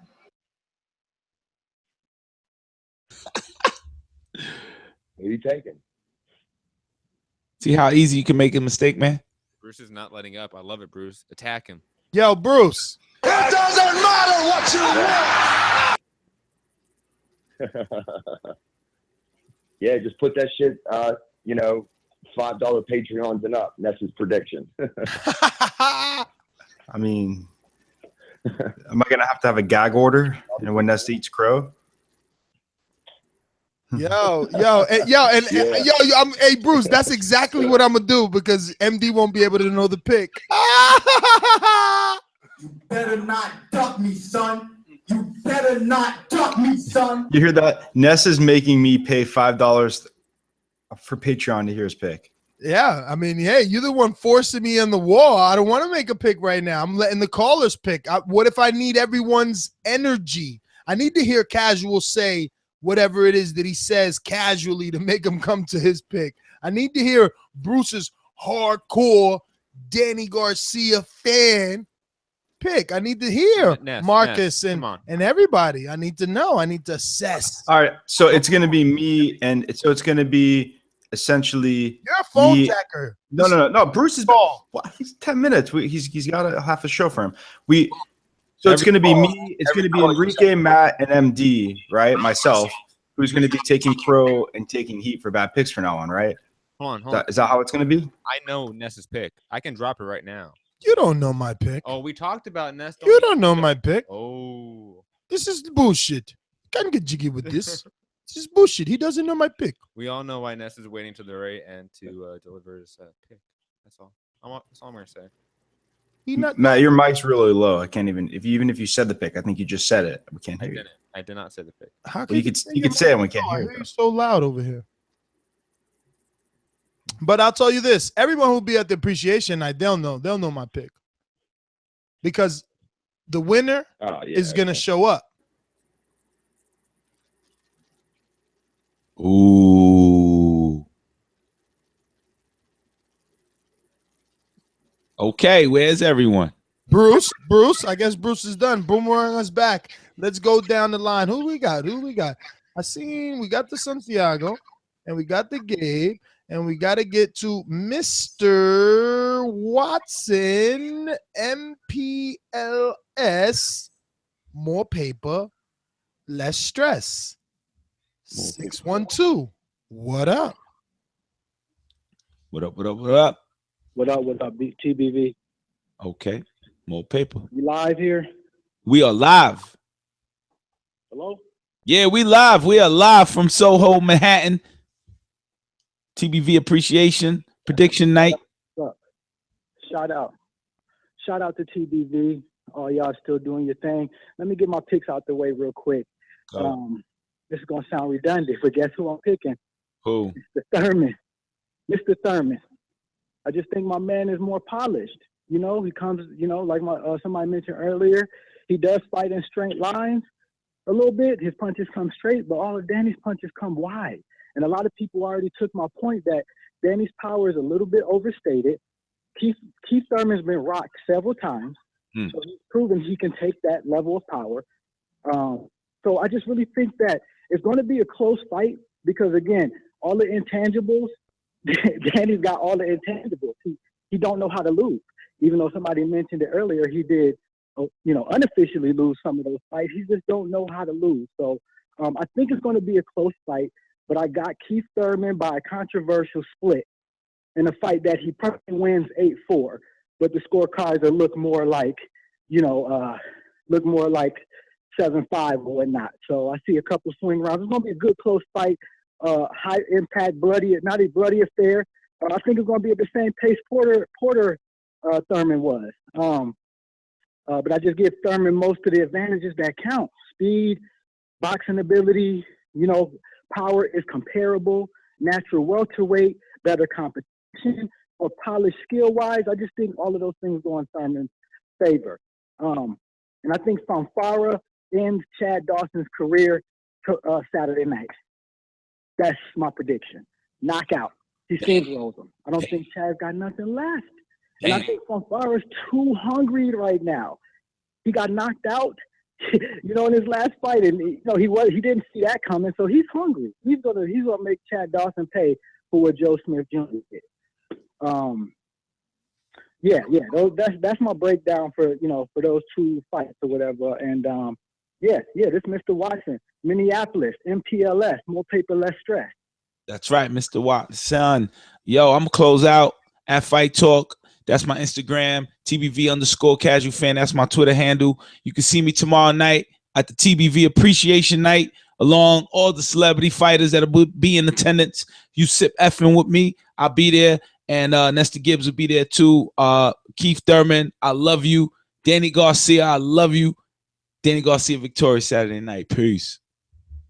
From the Casual Fan. All right. Let's get to our new ringer. I think this is the first time he actually gets to use it. You know, he must be working hard. But his new ringer status for Stainless. What's going on, brother? You already know, man. Same shit, different day, man. Really excited about this TBV appreciation party. You was right on the nail with that. Been working hard. Got to make sure I got that money right so I can have a wonderful time. I'm just like Info Joe, though. I need that address.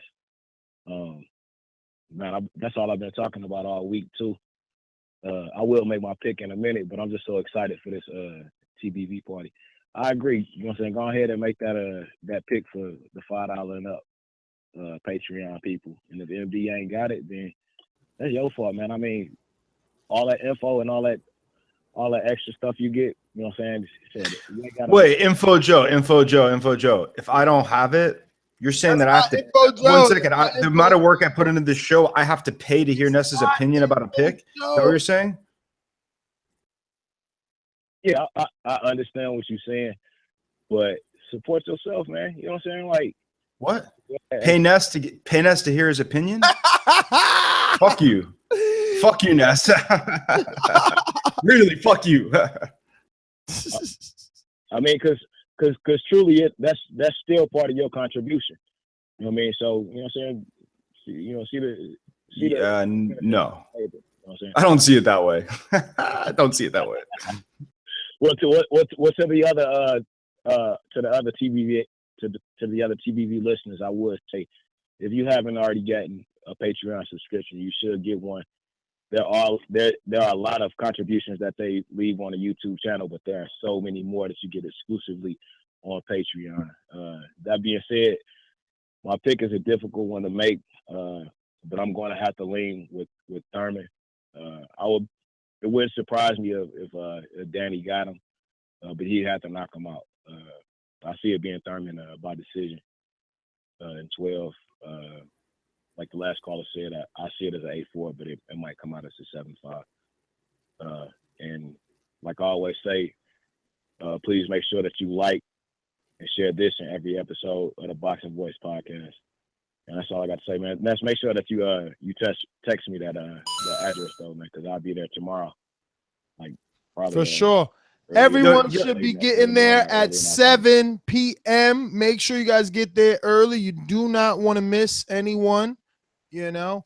And Asim Khan is up to $40, Ness. Who? He's up to $40 to hear Ness's opinion. Asim Khan in the chat. Who's that? Well, whatever. I mean, he's in the chat. He's raising $40 to hear your opinion. Essentially, who you're picking. Listen, man, I'm gonna give my opinion, just not this very moment. Cue the violins. Let me get to. We got the Bruce. Jesus, so many callers. You guys worried about? Yo, Matt, what's the count right now? What's the count? So we could kind of have an idea. You guys worried about my opinion? We got all these calls. Look at all these.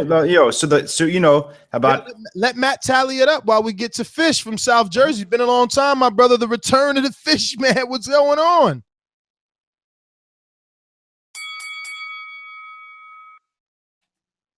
Fish. 609. Uh-oh. Let's go to the other Fish. Got two callers here. Fish. You got two numbers. You got two numbers playing. We hear you. All right, cool. Yeah, I got Thurman. I think Garcia. Well, let me ask you this, MD. Do you think Garcia? Do you think he's a good 140-pound fighter?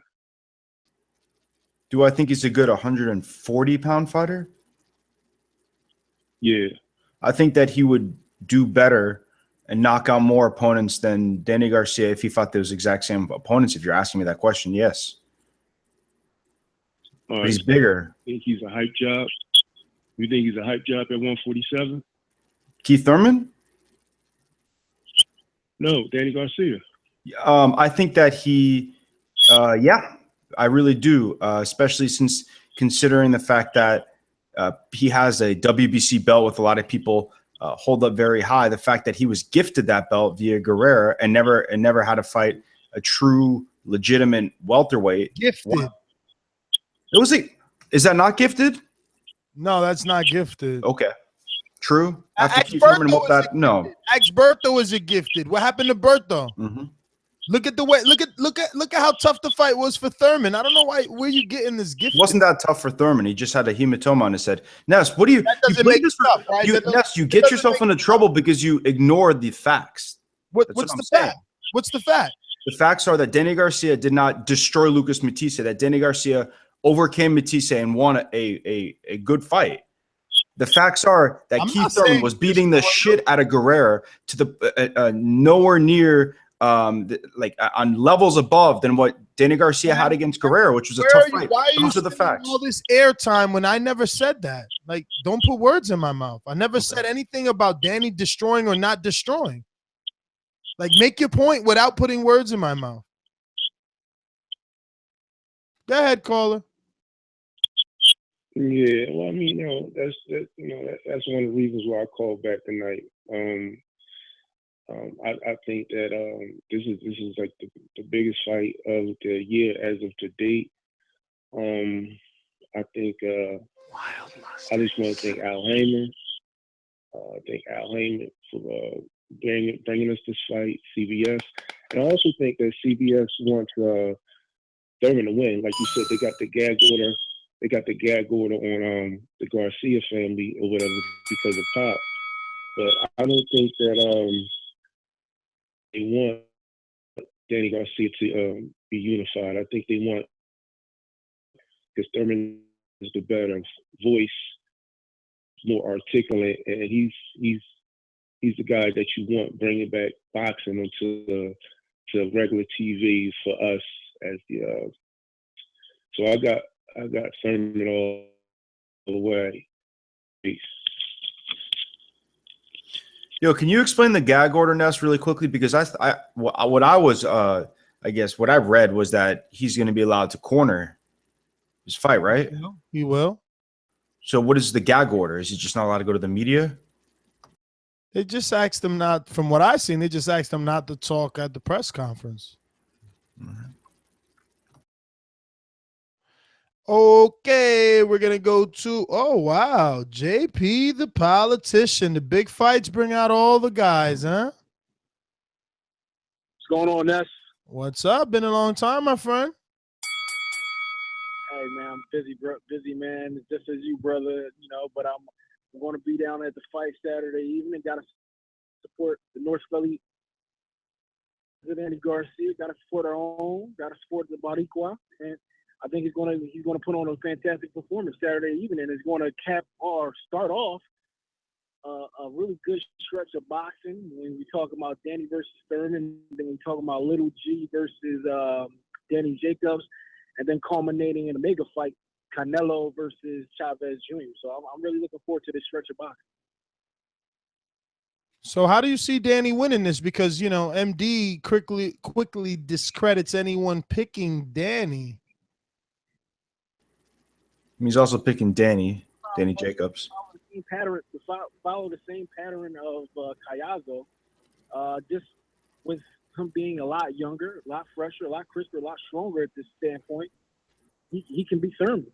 The body shots can really have an impact. Who's Danny Garcia ever dropped to the body?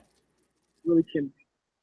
I don't think Thurman really is conditioned to that point where he can really withstand that.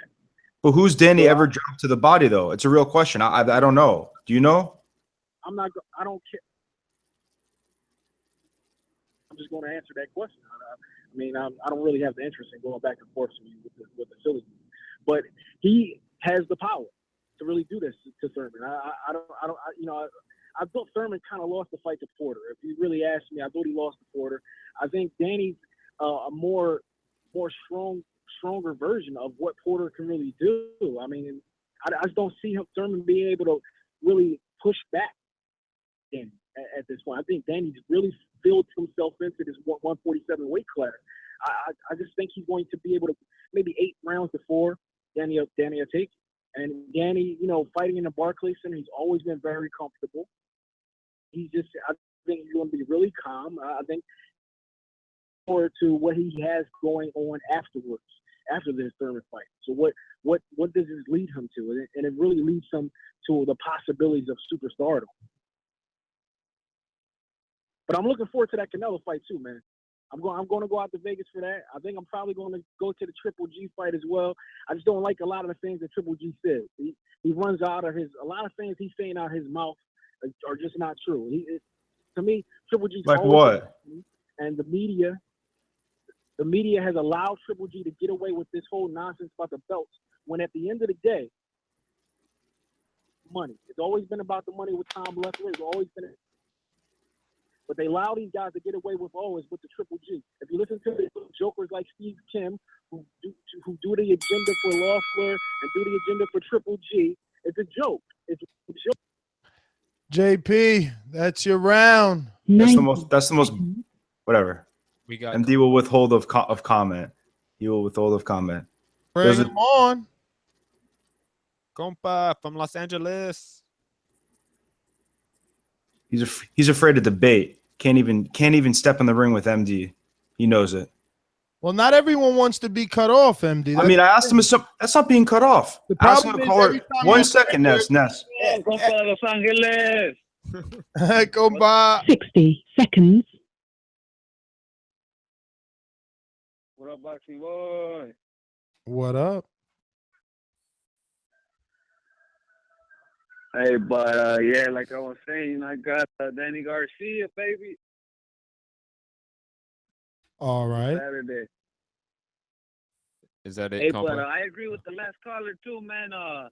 Canelo Chavez is a big fight, and I can't wait for that fight too, man. Hey, but Saturday's gonna be a good fight. I like Keith and Danny Garcia, man. So hopefully they give us a good fight.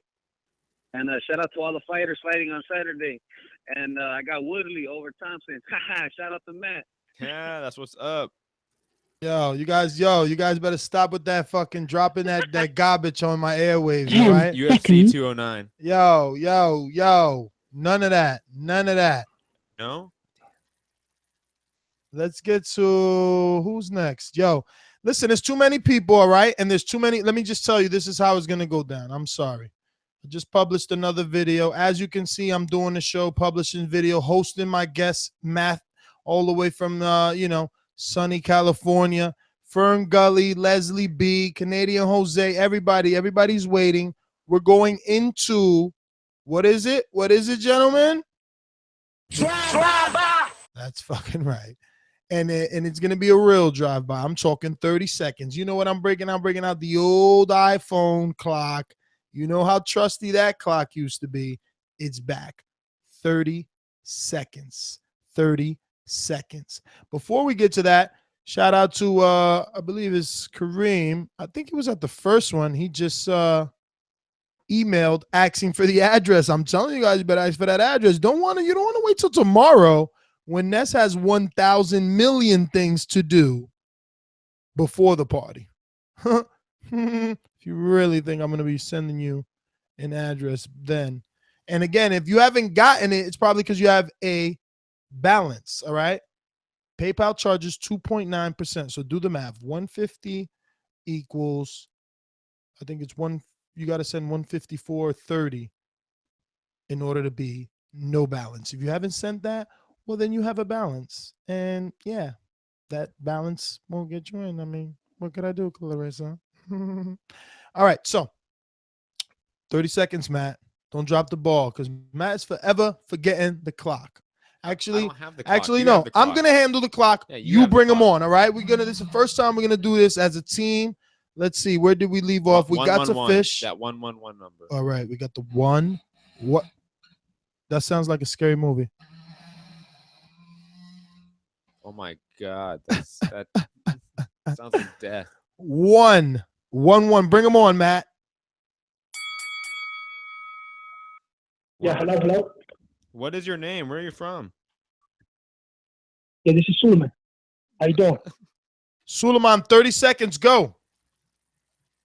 Okay, yeah.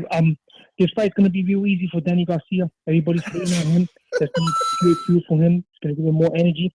He's gonna come in, gonna cut him off. The only way for him to survive 3 rounds, the first 3 rounds for Keith Thurman, he's gonna have to give him back. He's gonna be backpedaling like a little similar to Lamont Peterson, and like what he did with Sean Porter. But the thing, he's gonna work his body, tear him up at the body, take his legs away. He's gonna destroy him easily to make a statement, so he could show he's there and permanently in 147-pound welterweight, and he's gonna be unified champion. So he's gonna clean the division. It's as simple as that. He's going to clean the division. He's going to make an example of Keith Thurman. Keith Thurman's been running his mouth, and he's going to make an example of him. You guys have a good night. Cut it. Alden from Phoenix. Yeah, what's up, best? I'm going with DSG. I think he fights better on the back foot. I think DSG's got to find a way to bait Thurman to push him back. If that makes any sense. But he's got to bait him to fight on the back foot. Whoever loses this fight, if it's a close fight, I think they got to demand a rematch if it's close. If it's not, a loser has to fight a really, really big fight right after. Why? Because that's the only way to keep their career going up. So I got DSG winning. I think if he wins, he's going to be fighting on the back foot the whole time. That's all I got, boys. He was nice with it. Right on point. Hurricane Ray. Yo, what's up, TVB? It's been a minute. Yo, what's up, TVB? It's been a minute. Yo, I got Thurman in the fight. It's gonna be a close fight though. I got DSG possibly putting down Keith Thurman first time on the mat, and if Thurman does win, I think it is gonna be by stoppage. I got 2 questions for you, man. If you could please answer it. Number 1,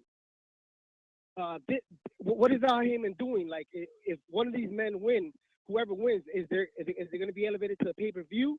And if so, who is the pay-per-view that they possibly could fight and make that big money? Well, you don't need to break it down. You don't need to break it down into 2 questions. So far, the majority has been picking Thurman, and Thurman has made it abundantly clear that he is not fighting on pay-per-view. He doesn't want to ever fight on pay-per-view. He says he's pay-per-view is old. But that's not up to him. You know that. It's up to him. It's up to him. That's why this fight is on CBS. Both men are only making $2 million. They're not turning down $10 million and $15 million. They're making $2 million and fighting the best men in the division. No, but Danny Garcia turned down 5 versus Pacquiao. But they don't have. This is for the superstardom. The second question is, you've been in the ring in the gym with both of them. Who's cracking harder? Tell us. Don't hold up back any punches, and it's gonna be a great fight. I know it's been a minute. I'll be back. All right. Hurricane Ray, to be honest with you, Thurman uses big ass gloves, right, MD? I mean, those were like 18 ounces or something. Them white gloves he has are huge. So it's kind of hard to assess anything when they're that big. I don't see Danny using huge gloves like that. It looks like he uses his fight night gloves as practice gloves after the fight is over. Yeah, it's hard to say what they do in the gym, but I think if you're just wishing upon power, right? Danny Garcia having power to stop Keith Thurman, I think their powers is comparable. If not, I think maybe some could argue Keith Thurman gets the edge. So it's comparable. All right, back out to the callers because it is still Tone, Chicago. Hey, can you guys come back to me? All right, it is the producer's job to remember that. Charles from Atlanta. Hey, what's going on, guys? Nothing much. You got 30 seconds. Drive by. Yeah, I'm going with Keith Thurman, unanimous decision. I think he's going to outbox him. I'm going with my boy Chad Dawson just for the comeback. And I think David Haye's going to knock out Bellew. But it's hard, man, because with Ness interviewing both guys, it's like I love Thurman and Garcia. But I'm going with Thurman. Thank you, Charles. We're going to go back to Tone from Chicago. Are you ready now, Tone? Yeah, what's up, fellas? Sorry about that. I was actually finishing up in the shower, man. Listening to you guys in the shower. TBV in the shower, guys. I gotta go with I'm gonna go with Keith Thurman, man. I think it's gonna be a close fight. I like both guys. I think they're both gonna have their moments in the fight, but at the end of the day, I think Keith Thurman just has a little bit more superior skills than Danny Garcia, and it's gonna be on display. And he's gonna win. I think he's gonna knock Danny Garcia down, actually, but he's gonna win a decision. And it's gonna be a good competitive fight, and that's all I can hope for as a fight fan. But at the end of the day, I got Keith Thurman, and that's it, fellas. You guys have a good time tomorrow night. All right, Tone. Thanks for calling in. Hopefully you can join us at the next one. We're going to Joshua, New Orleans. Yeah, hello. I'm making my foot. I'm going with Thurman. I think it's an easy pick. I give it a split decision due to the fact that Danny Garcia and the judges, somebody will buy into the bullshit and he pump out that night. But Danny Garcia, he's not fluent enough. He's too slow in his feet. Everybody should come about body shots.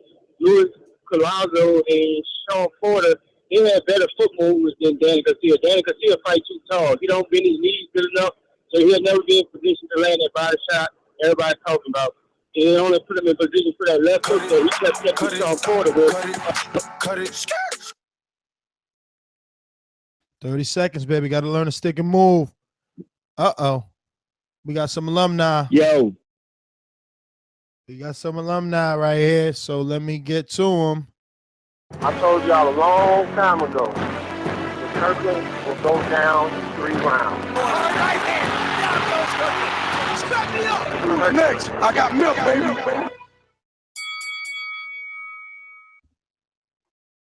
Yo, man, check it out. Thurman's going to win.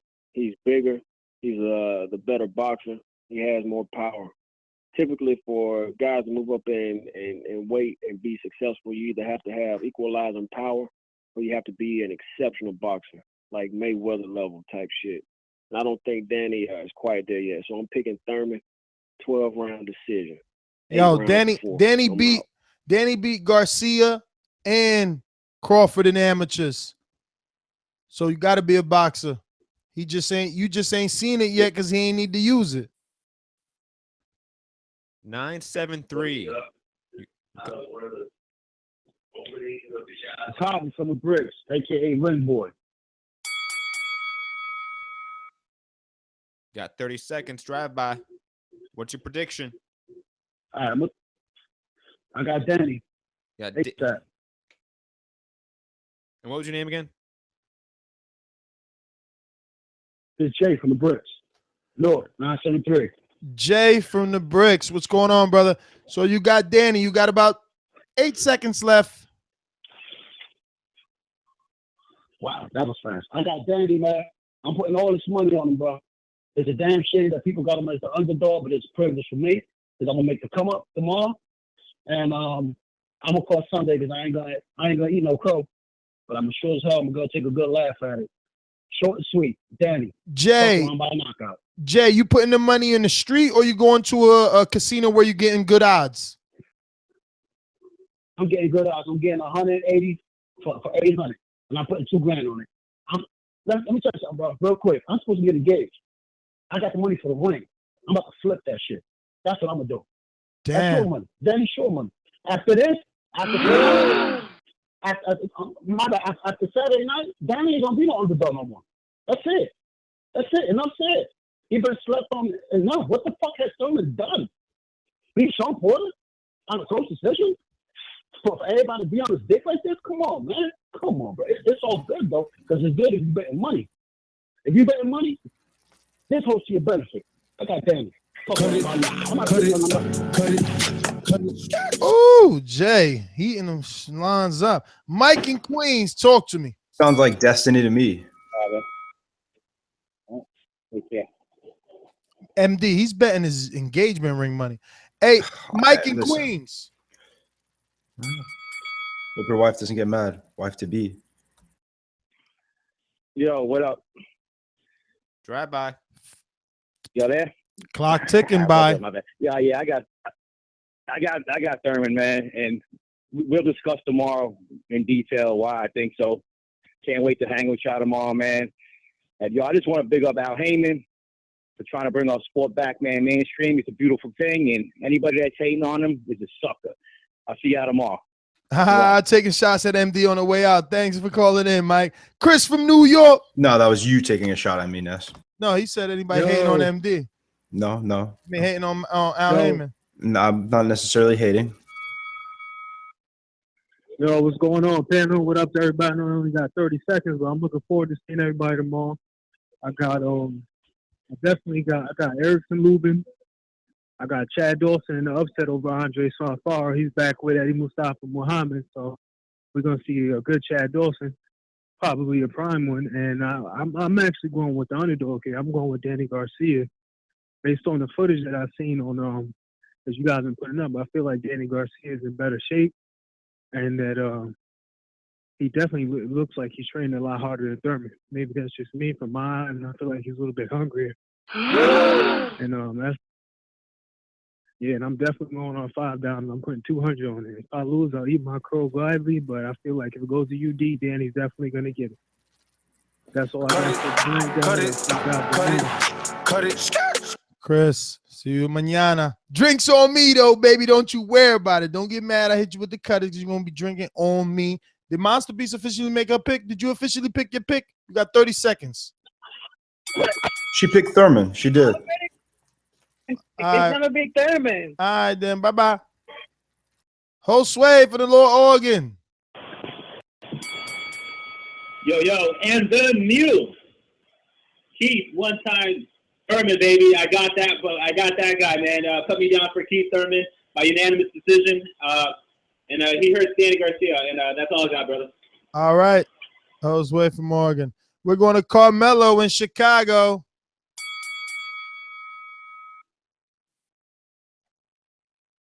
Mello. Yo. We got you. Go for it.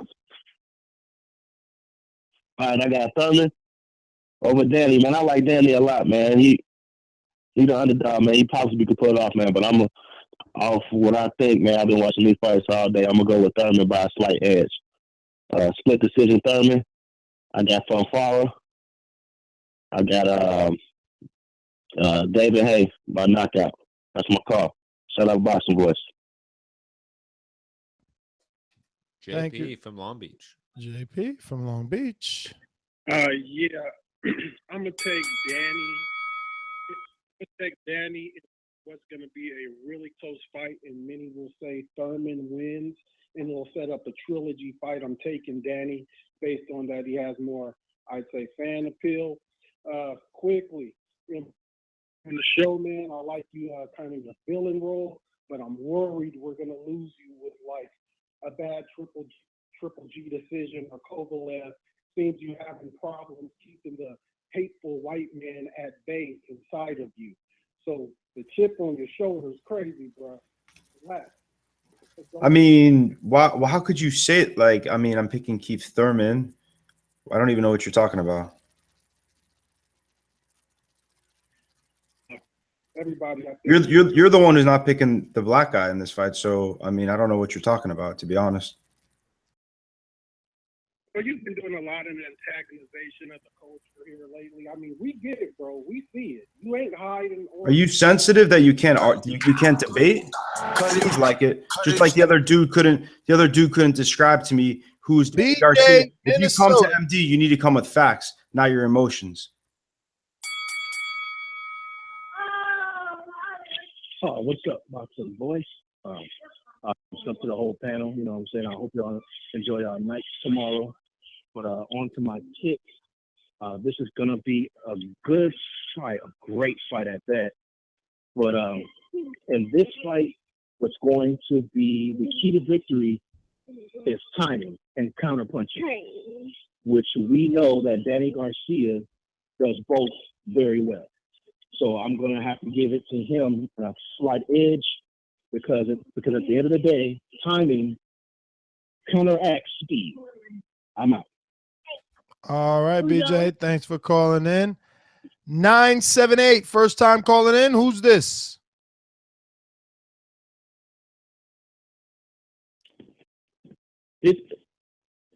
Hello? Yes, first time calling in? Yeah, I'm calling you from Boston, Massachusetts. From Boston, Massachusetts? Hello? Yeah, Boston, Massachusetts. And what is your name, sir? Yeah, Ahmed. Ahmed, first time listening? How long you been listening? This is my first time. Actually, I consider myself a casual fan. I would say Thurman, and it's going to depend on how he fights. Like Garcia is just somebody that is planted, and I think if Thurman go in there and try to slug fest, then it's going to be a bad night for him. But I think in order for him to beat Garcia, he has to fight intelligently. That's the way I think about it. What's your name again, sir? Ahmed, right? Ahmed. Ahmed, where you calling in from? From Boston, Massachusetts. Ahmed, all right, we got to let you go. We are on drive-by, but thanks for calling in. Hopefully you save the number and you call back. Producer, get him down. Ahmed from Boston. 510, you're live on TBV. 510-2222. Who's this? This is David from the Bay. I'm going to make my pick. I got David. This is your first time calling in? No, I've been listening since, Sergio Martinez, Cotto, Mayweather, Canelo. But you've called in before? Yeah. All right, David from the Bay. We're gonna make sure the producer gets you down. We won't mess that up again. Go for it. Yeah, so I just got Keith Thurman because I feel like Danny Garcia, he's not undefeated. He lost against Herrera. He lost against Lamar Peterson. And I feel like Keith Thurman, he made a fan of me when he outboxed Guerrero and with ease. And yeah, I got him by knockout one time. All right, brother. Well, thanks for calling in. We got Mr. Yes, sir. Oh, How you guys doing? How you guys doing? Just to let you know, I'm the king of drive-bys. All my calls been on drive-by. I never got my professional introduction call. My first 6 calls for drive-by, but I'll do that next time. I'm taking Keith Thurman, just basically word for word what King Holt said. I'm gonna pick Haye. I'm going with Fanfara, and I'm going with Lubin, but I hope everyone got the hype for Lubin and her, because that's going to be easy work for Laura to clean up that division. Everyone who's traveling for that party, I hope everyone flies safe, get there safe, and everyone has fun together, man. TBV, with peace and love to you guys. Have a good one. All right, brother. Well, thanks you for calling in. We're going to go to 917 New York City. First time calling in. Who's this? No, sir. Sean Du, what's up, my brother? Sean Du, what's going on? Producer Sean Du from New York City, who will be at the event. This is his second event, both times New York City. Sean Du, how do you do? What's up, brother? Yes, sir. I'm picking Thurman, and I'll be there tomorrow, man. I can't wait to see you guys, man. It was so much fun the first time. Second time's gonna be.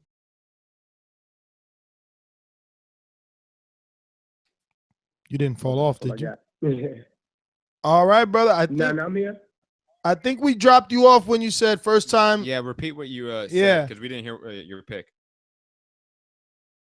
Thurman, I heard him. I'm picking Thurman. Okay. Come on, producer. No, it literally cut out. Well, Sean Du, I heard doors open at 7 p.m. Get there early. You don't want to miss anyone, and let's all be part of them festivities. Can't wait to see you, brother. Thank you for calling in. We're going to 805. Where's this at? 805. Where are you calling in from? Who's this? This is Bakersfield, California. What's your name, brother? This is Blind Man Brad. Bad Man Brad?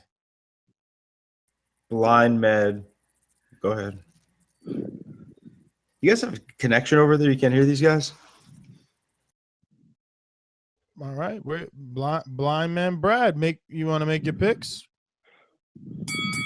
Yes, sir. I want to pick Keith Thurman. I think he's a better boxer. I think he'll come through in the end. I'm not picking a knockout, but unanimous decision. And that's about it. Well, all right, brother. Well, thank you for calling in. Well, there you have it. Matt, I think we need a tally. Hold on. To see how many Thurminators and how many Swifties there are. Yo, Ness, you cannot play the music to muffle your pick. That's not fair. At least even if you're waiting to the end, you got to stop. I want to thank everybody that called in. I want to obviously thank my co-hosts for all the hard work they put in. BoxingMD. Matt traveling again. You know. And for all those waiting for my pick. Here comes the bull. Here comes the bull. Here comes the bull. Here comes the bull. Here comes the bull. Here comes the bull. Know what I'm saying? Don't worry, it's coming. 38 people picked Keith Thurman. I'm tallying up the Danny score right now.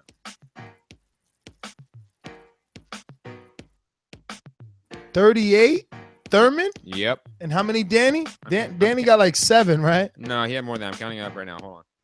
Damn. Yo. That means Ness gets an automatic crow on Sunday because Ness, if you don't pick him, Matt, how many times has Ness said if you don't pick him, you eat crow? Doesn't Ness always say that? Yo, James. I know. James said that I'm the only one speaking up though. So James said when he was a host, he made the bet with you on air. He wants to be paid. All right, we can make a new bet with you. Well, I'm paying. He never told me. I if that's the case. Yeah, when you if it's on camera, I'll pay. You don't chase around when you win. The loser should come. And we all know you were picking Sergey Kovalev. Well, I mean, I took a pie bet in that one. That's for sure. Hold on. I lost a pie bet. That's the only one I remember making. But if I made it, 16 people pick who? Danny Garcia. Who? Danny Garcia. The Swift one. They're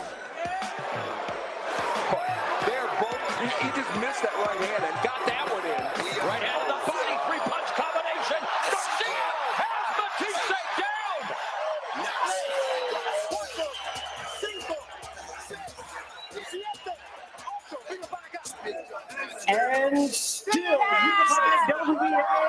WBC super lightweight champion of the world, Danny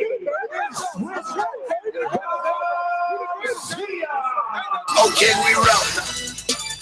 You ain't popping no champagne. Nah. You ain't popping no. Don't ever forget. Hashtag never forget. Okay? Oh, the producer.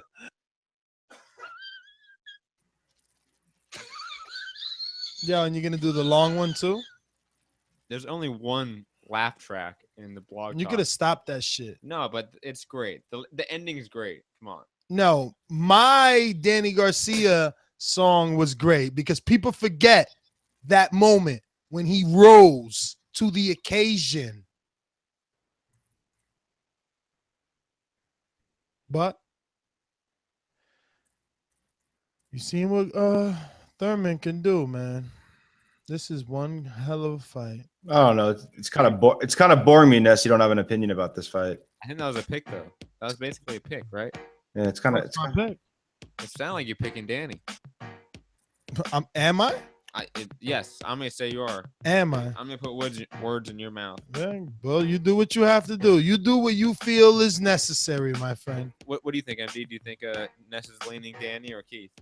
I think Ness is avoiding even talking about this fight. Yes, he is. Avoiding? Yeah, we went a whole show and you didn't even. We went a whole show and you didn't even break down this fight at all. Never been on a show at all. Listen, guys. I just don't know.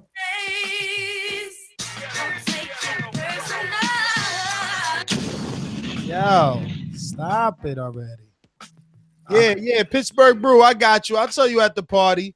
You too, Monster Piece. Don't worry. We see you there. Drinks on me. Drinks on me. And all you $5 Patreon members and up. Yeah, I'll think about that. I don't know. I don't like that. Sounds like blackmail. I don't want to do that. But you know what I'm saying? Well, you know, we'll see. Yo, don't forget all those that come early may or may not receive exclusive Keith Thurman, Danny Garcia, swag, Everlast, swag, TBV, swag. You know, we also will have a few raffles. We got WBC raffles. We got some one promotion sponsored raffles. We got a ticket as well because Alex from Australia decided to come late. I already had a ticket next to the one and only Info Joe and Fern Goley and his girlfriend Leslie. That's right. So we are going to raffle that ticket off as well for any of you that do not have a ticket yet and hoping to get one at Will Call or something like that. If you want a seat next to Info Joe, you know it ain't no show without Info Joe. Imagine what it's going to be like for you to watch this fight next to Info Joe. You've been hearing his calls all these years, and now you get to sit next to him and watch the fight. Oh, man, it's going down.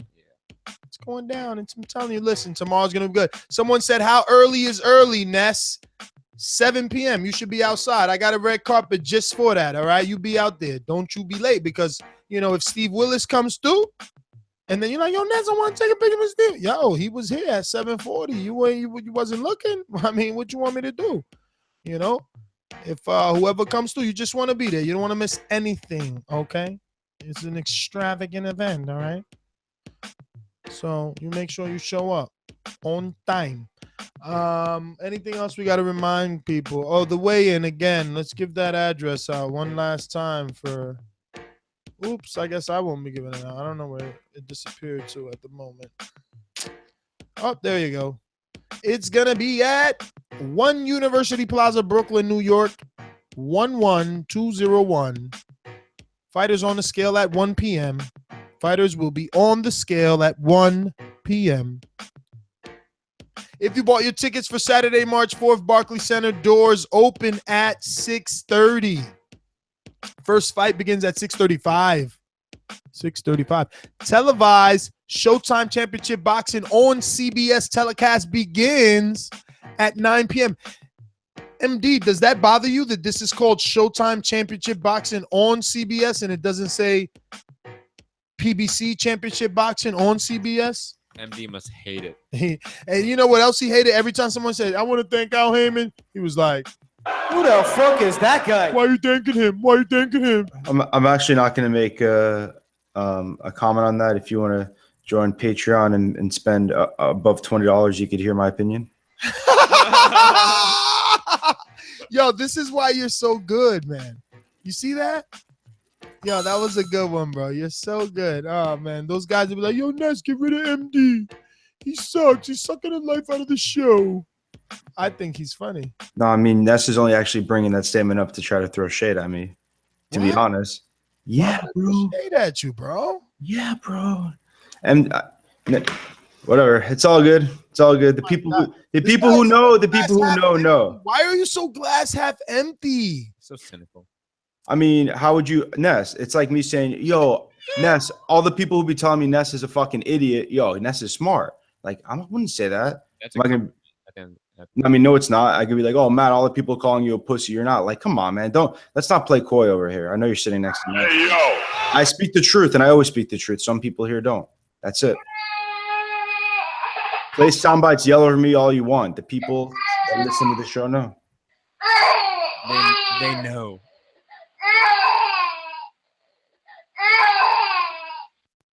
I mean, I'm the honest one, Matt. You know that.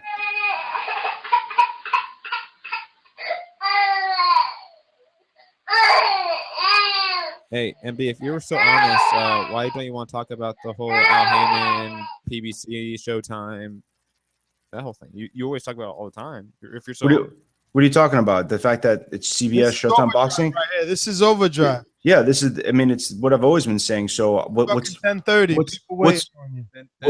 Say it again. What's for me to say about it? If you listen to what I say and we listen to what some other people say, some people happen to be a little more in touch with reality and not. What is that reality?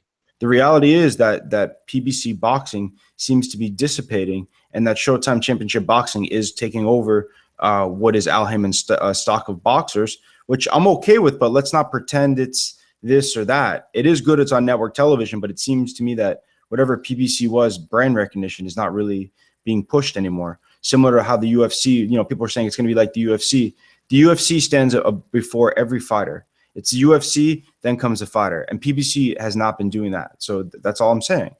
I'm not an Al Heyman hater. Right. MD out with the hateness. Even on the eve of the greatness, he still got the hateness. I still drop knowledge. I keep you guys on earth, and you guys, it's I have a good time watching these fights, and you'll see, right?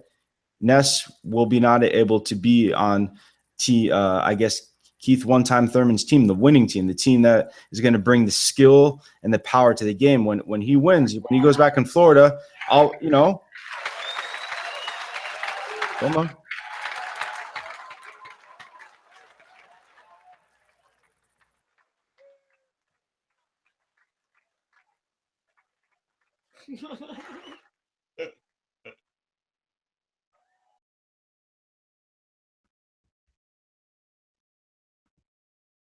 Frankly, my dear, I don't give a damn.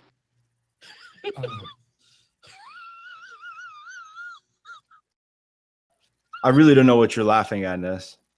Well, that's actually your nemesis. I don't know what any of you guys are laughing at. But this is funny. I mean, I'm agreeing with Matt on these picks. You're fun. No, yeah, we're MD. Like for all intents and purposes, we actually agree more often than we disagree. I feel like, but anyways, I just think that your negativity about certain things about the sport is interesting. That's all. My negativity about certain things in the sport of boxing. Yes. I think it's sometimes like people don't want to engage in debates and they immediately throw things negative and different, right? Because I could bring examples and examples and examples. I talk in facts and people go, oh, you're being negative. You're being negative. Bring fucking information to debate me. And that's what I encourage all callers to do it. Like if somebody goes, yo, Danny Garcia has been working on the body shot. I've seen it in training camp. It looks good. And he showed it in this fight. I'm like, all right, good point. That makes sense. Instead, calling me a hater or throwing these things around, it makes no sense. It makes you look unintelligent, right? So that's just kind of how I see it. MD, I'll be completely honest. Sorry, I don't mean to cut you off if you want to continue. Go ahead. I don't think I've ever really heard you say to a caller, you know what, you're right. That's not true because, I remember literally on the last show, I think it was Carmelo he was like, "Oh, I'll put up 500 to fight you." And I'm like, I was about to say great call, but I'll still say great call. So you obviously have selective hearing, just like some. You never said you're right to anyone. How is that different from my compliment to him, which he thought was negative? But anyway, we need to. I mean, that has nothing to do with the same thing. But having said that, right? I don't hear Ness and a lot of people making comments on any call. You just talk, and the second I talk, I hijack. So let's not get too much into that right now, because if I comment and hijack, I hijack. If I don't, I don't. If I'm the only one making opinions, having fighters threaten me, whatever. I'm the one making opinions, and I'm putting myself out there. So that's it. I make my opinions, and I have to live with them. The whole world against MD. It's not. All the fighters gonna go, shank him. Oh my God. All right. I guess. I mean, that's all I'm saying. Yo, MD, you are the best. And at the end of the day, you picked Thurman by knockout. 8th round. You said 8th round? I did not say the 8th round. I think it'll be a little later. I think it'll be the 9th or 10th round. 9 or 10. And Matt? I'm gonna stick with a decision. I'm gonna stick with UD. Yeah, UD. And what are you picking, Ness? TBV.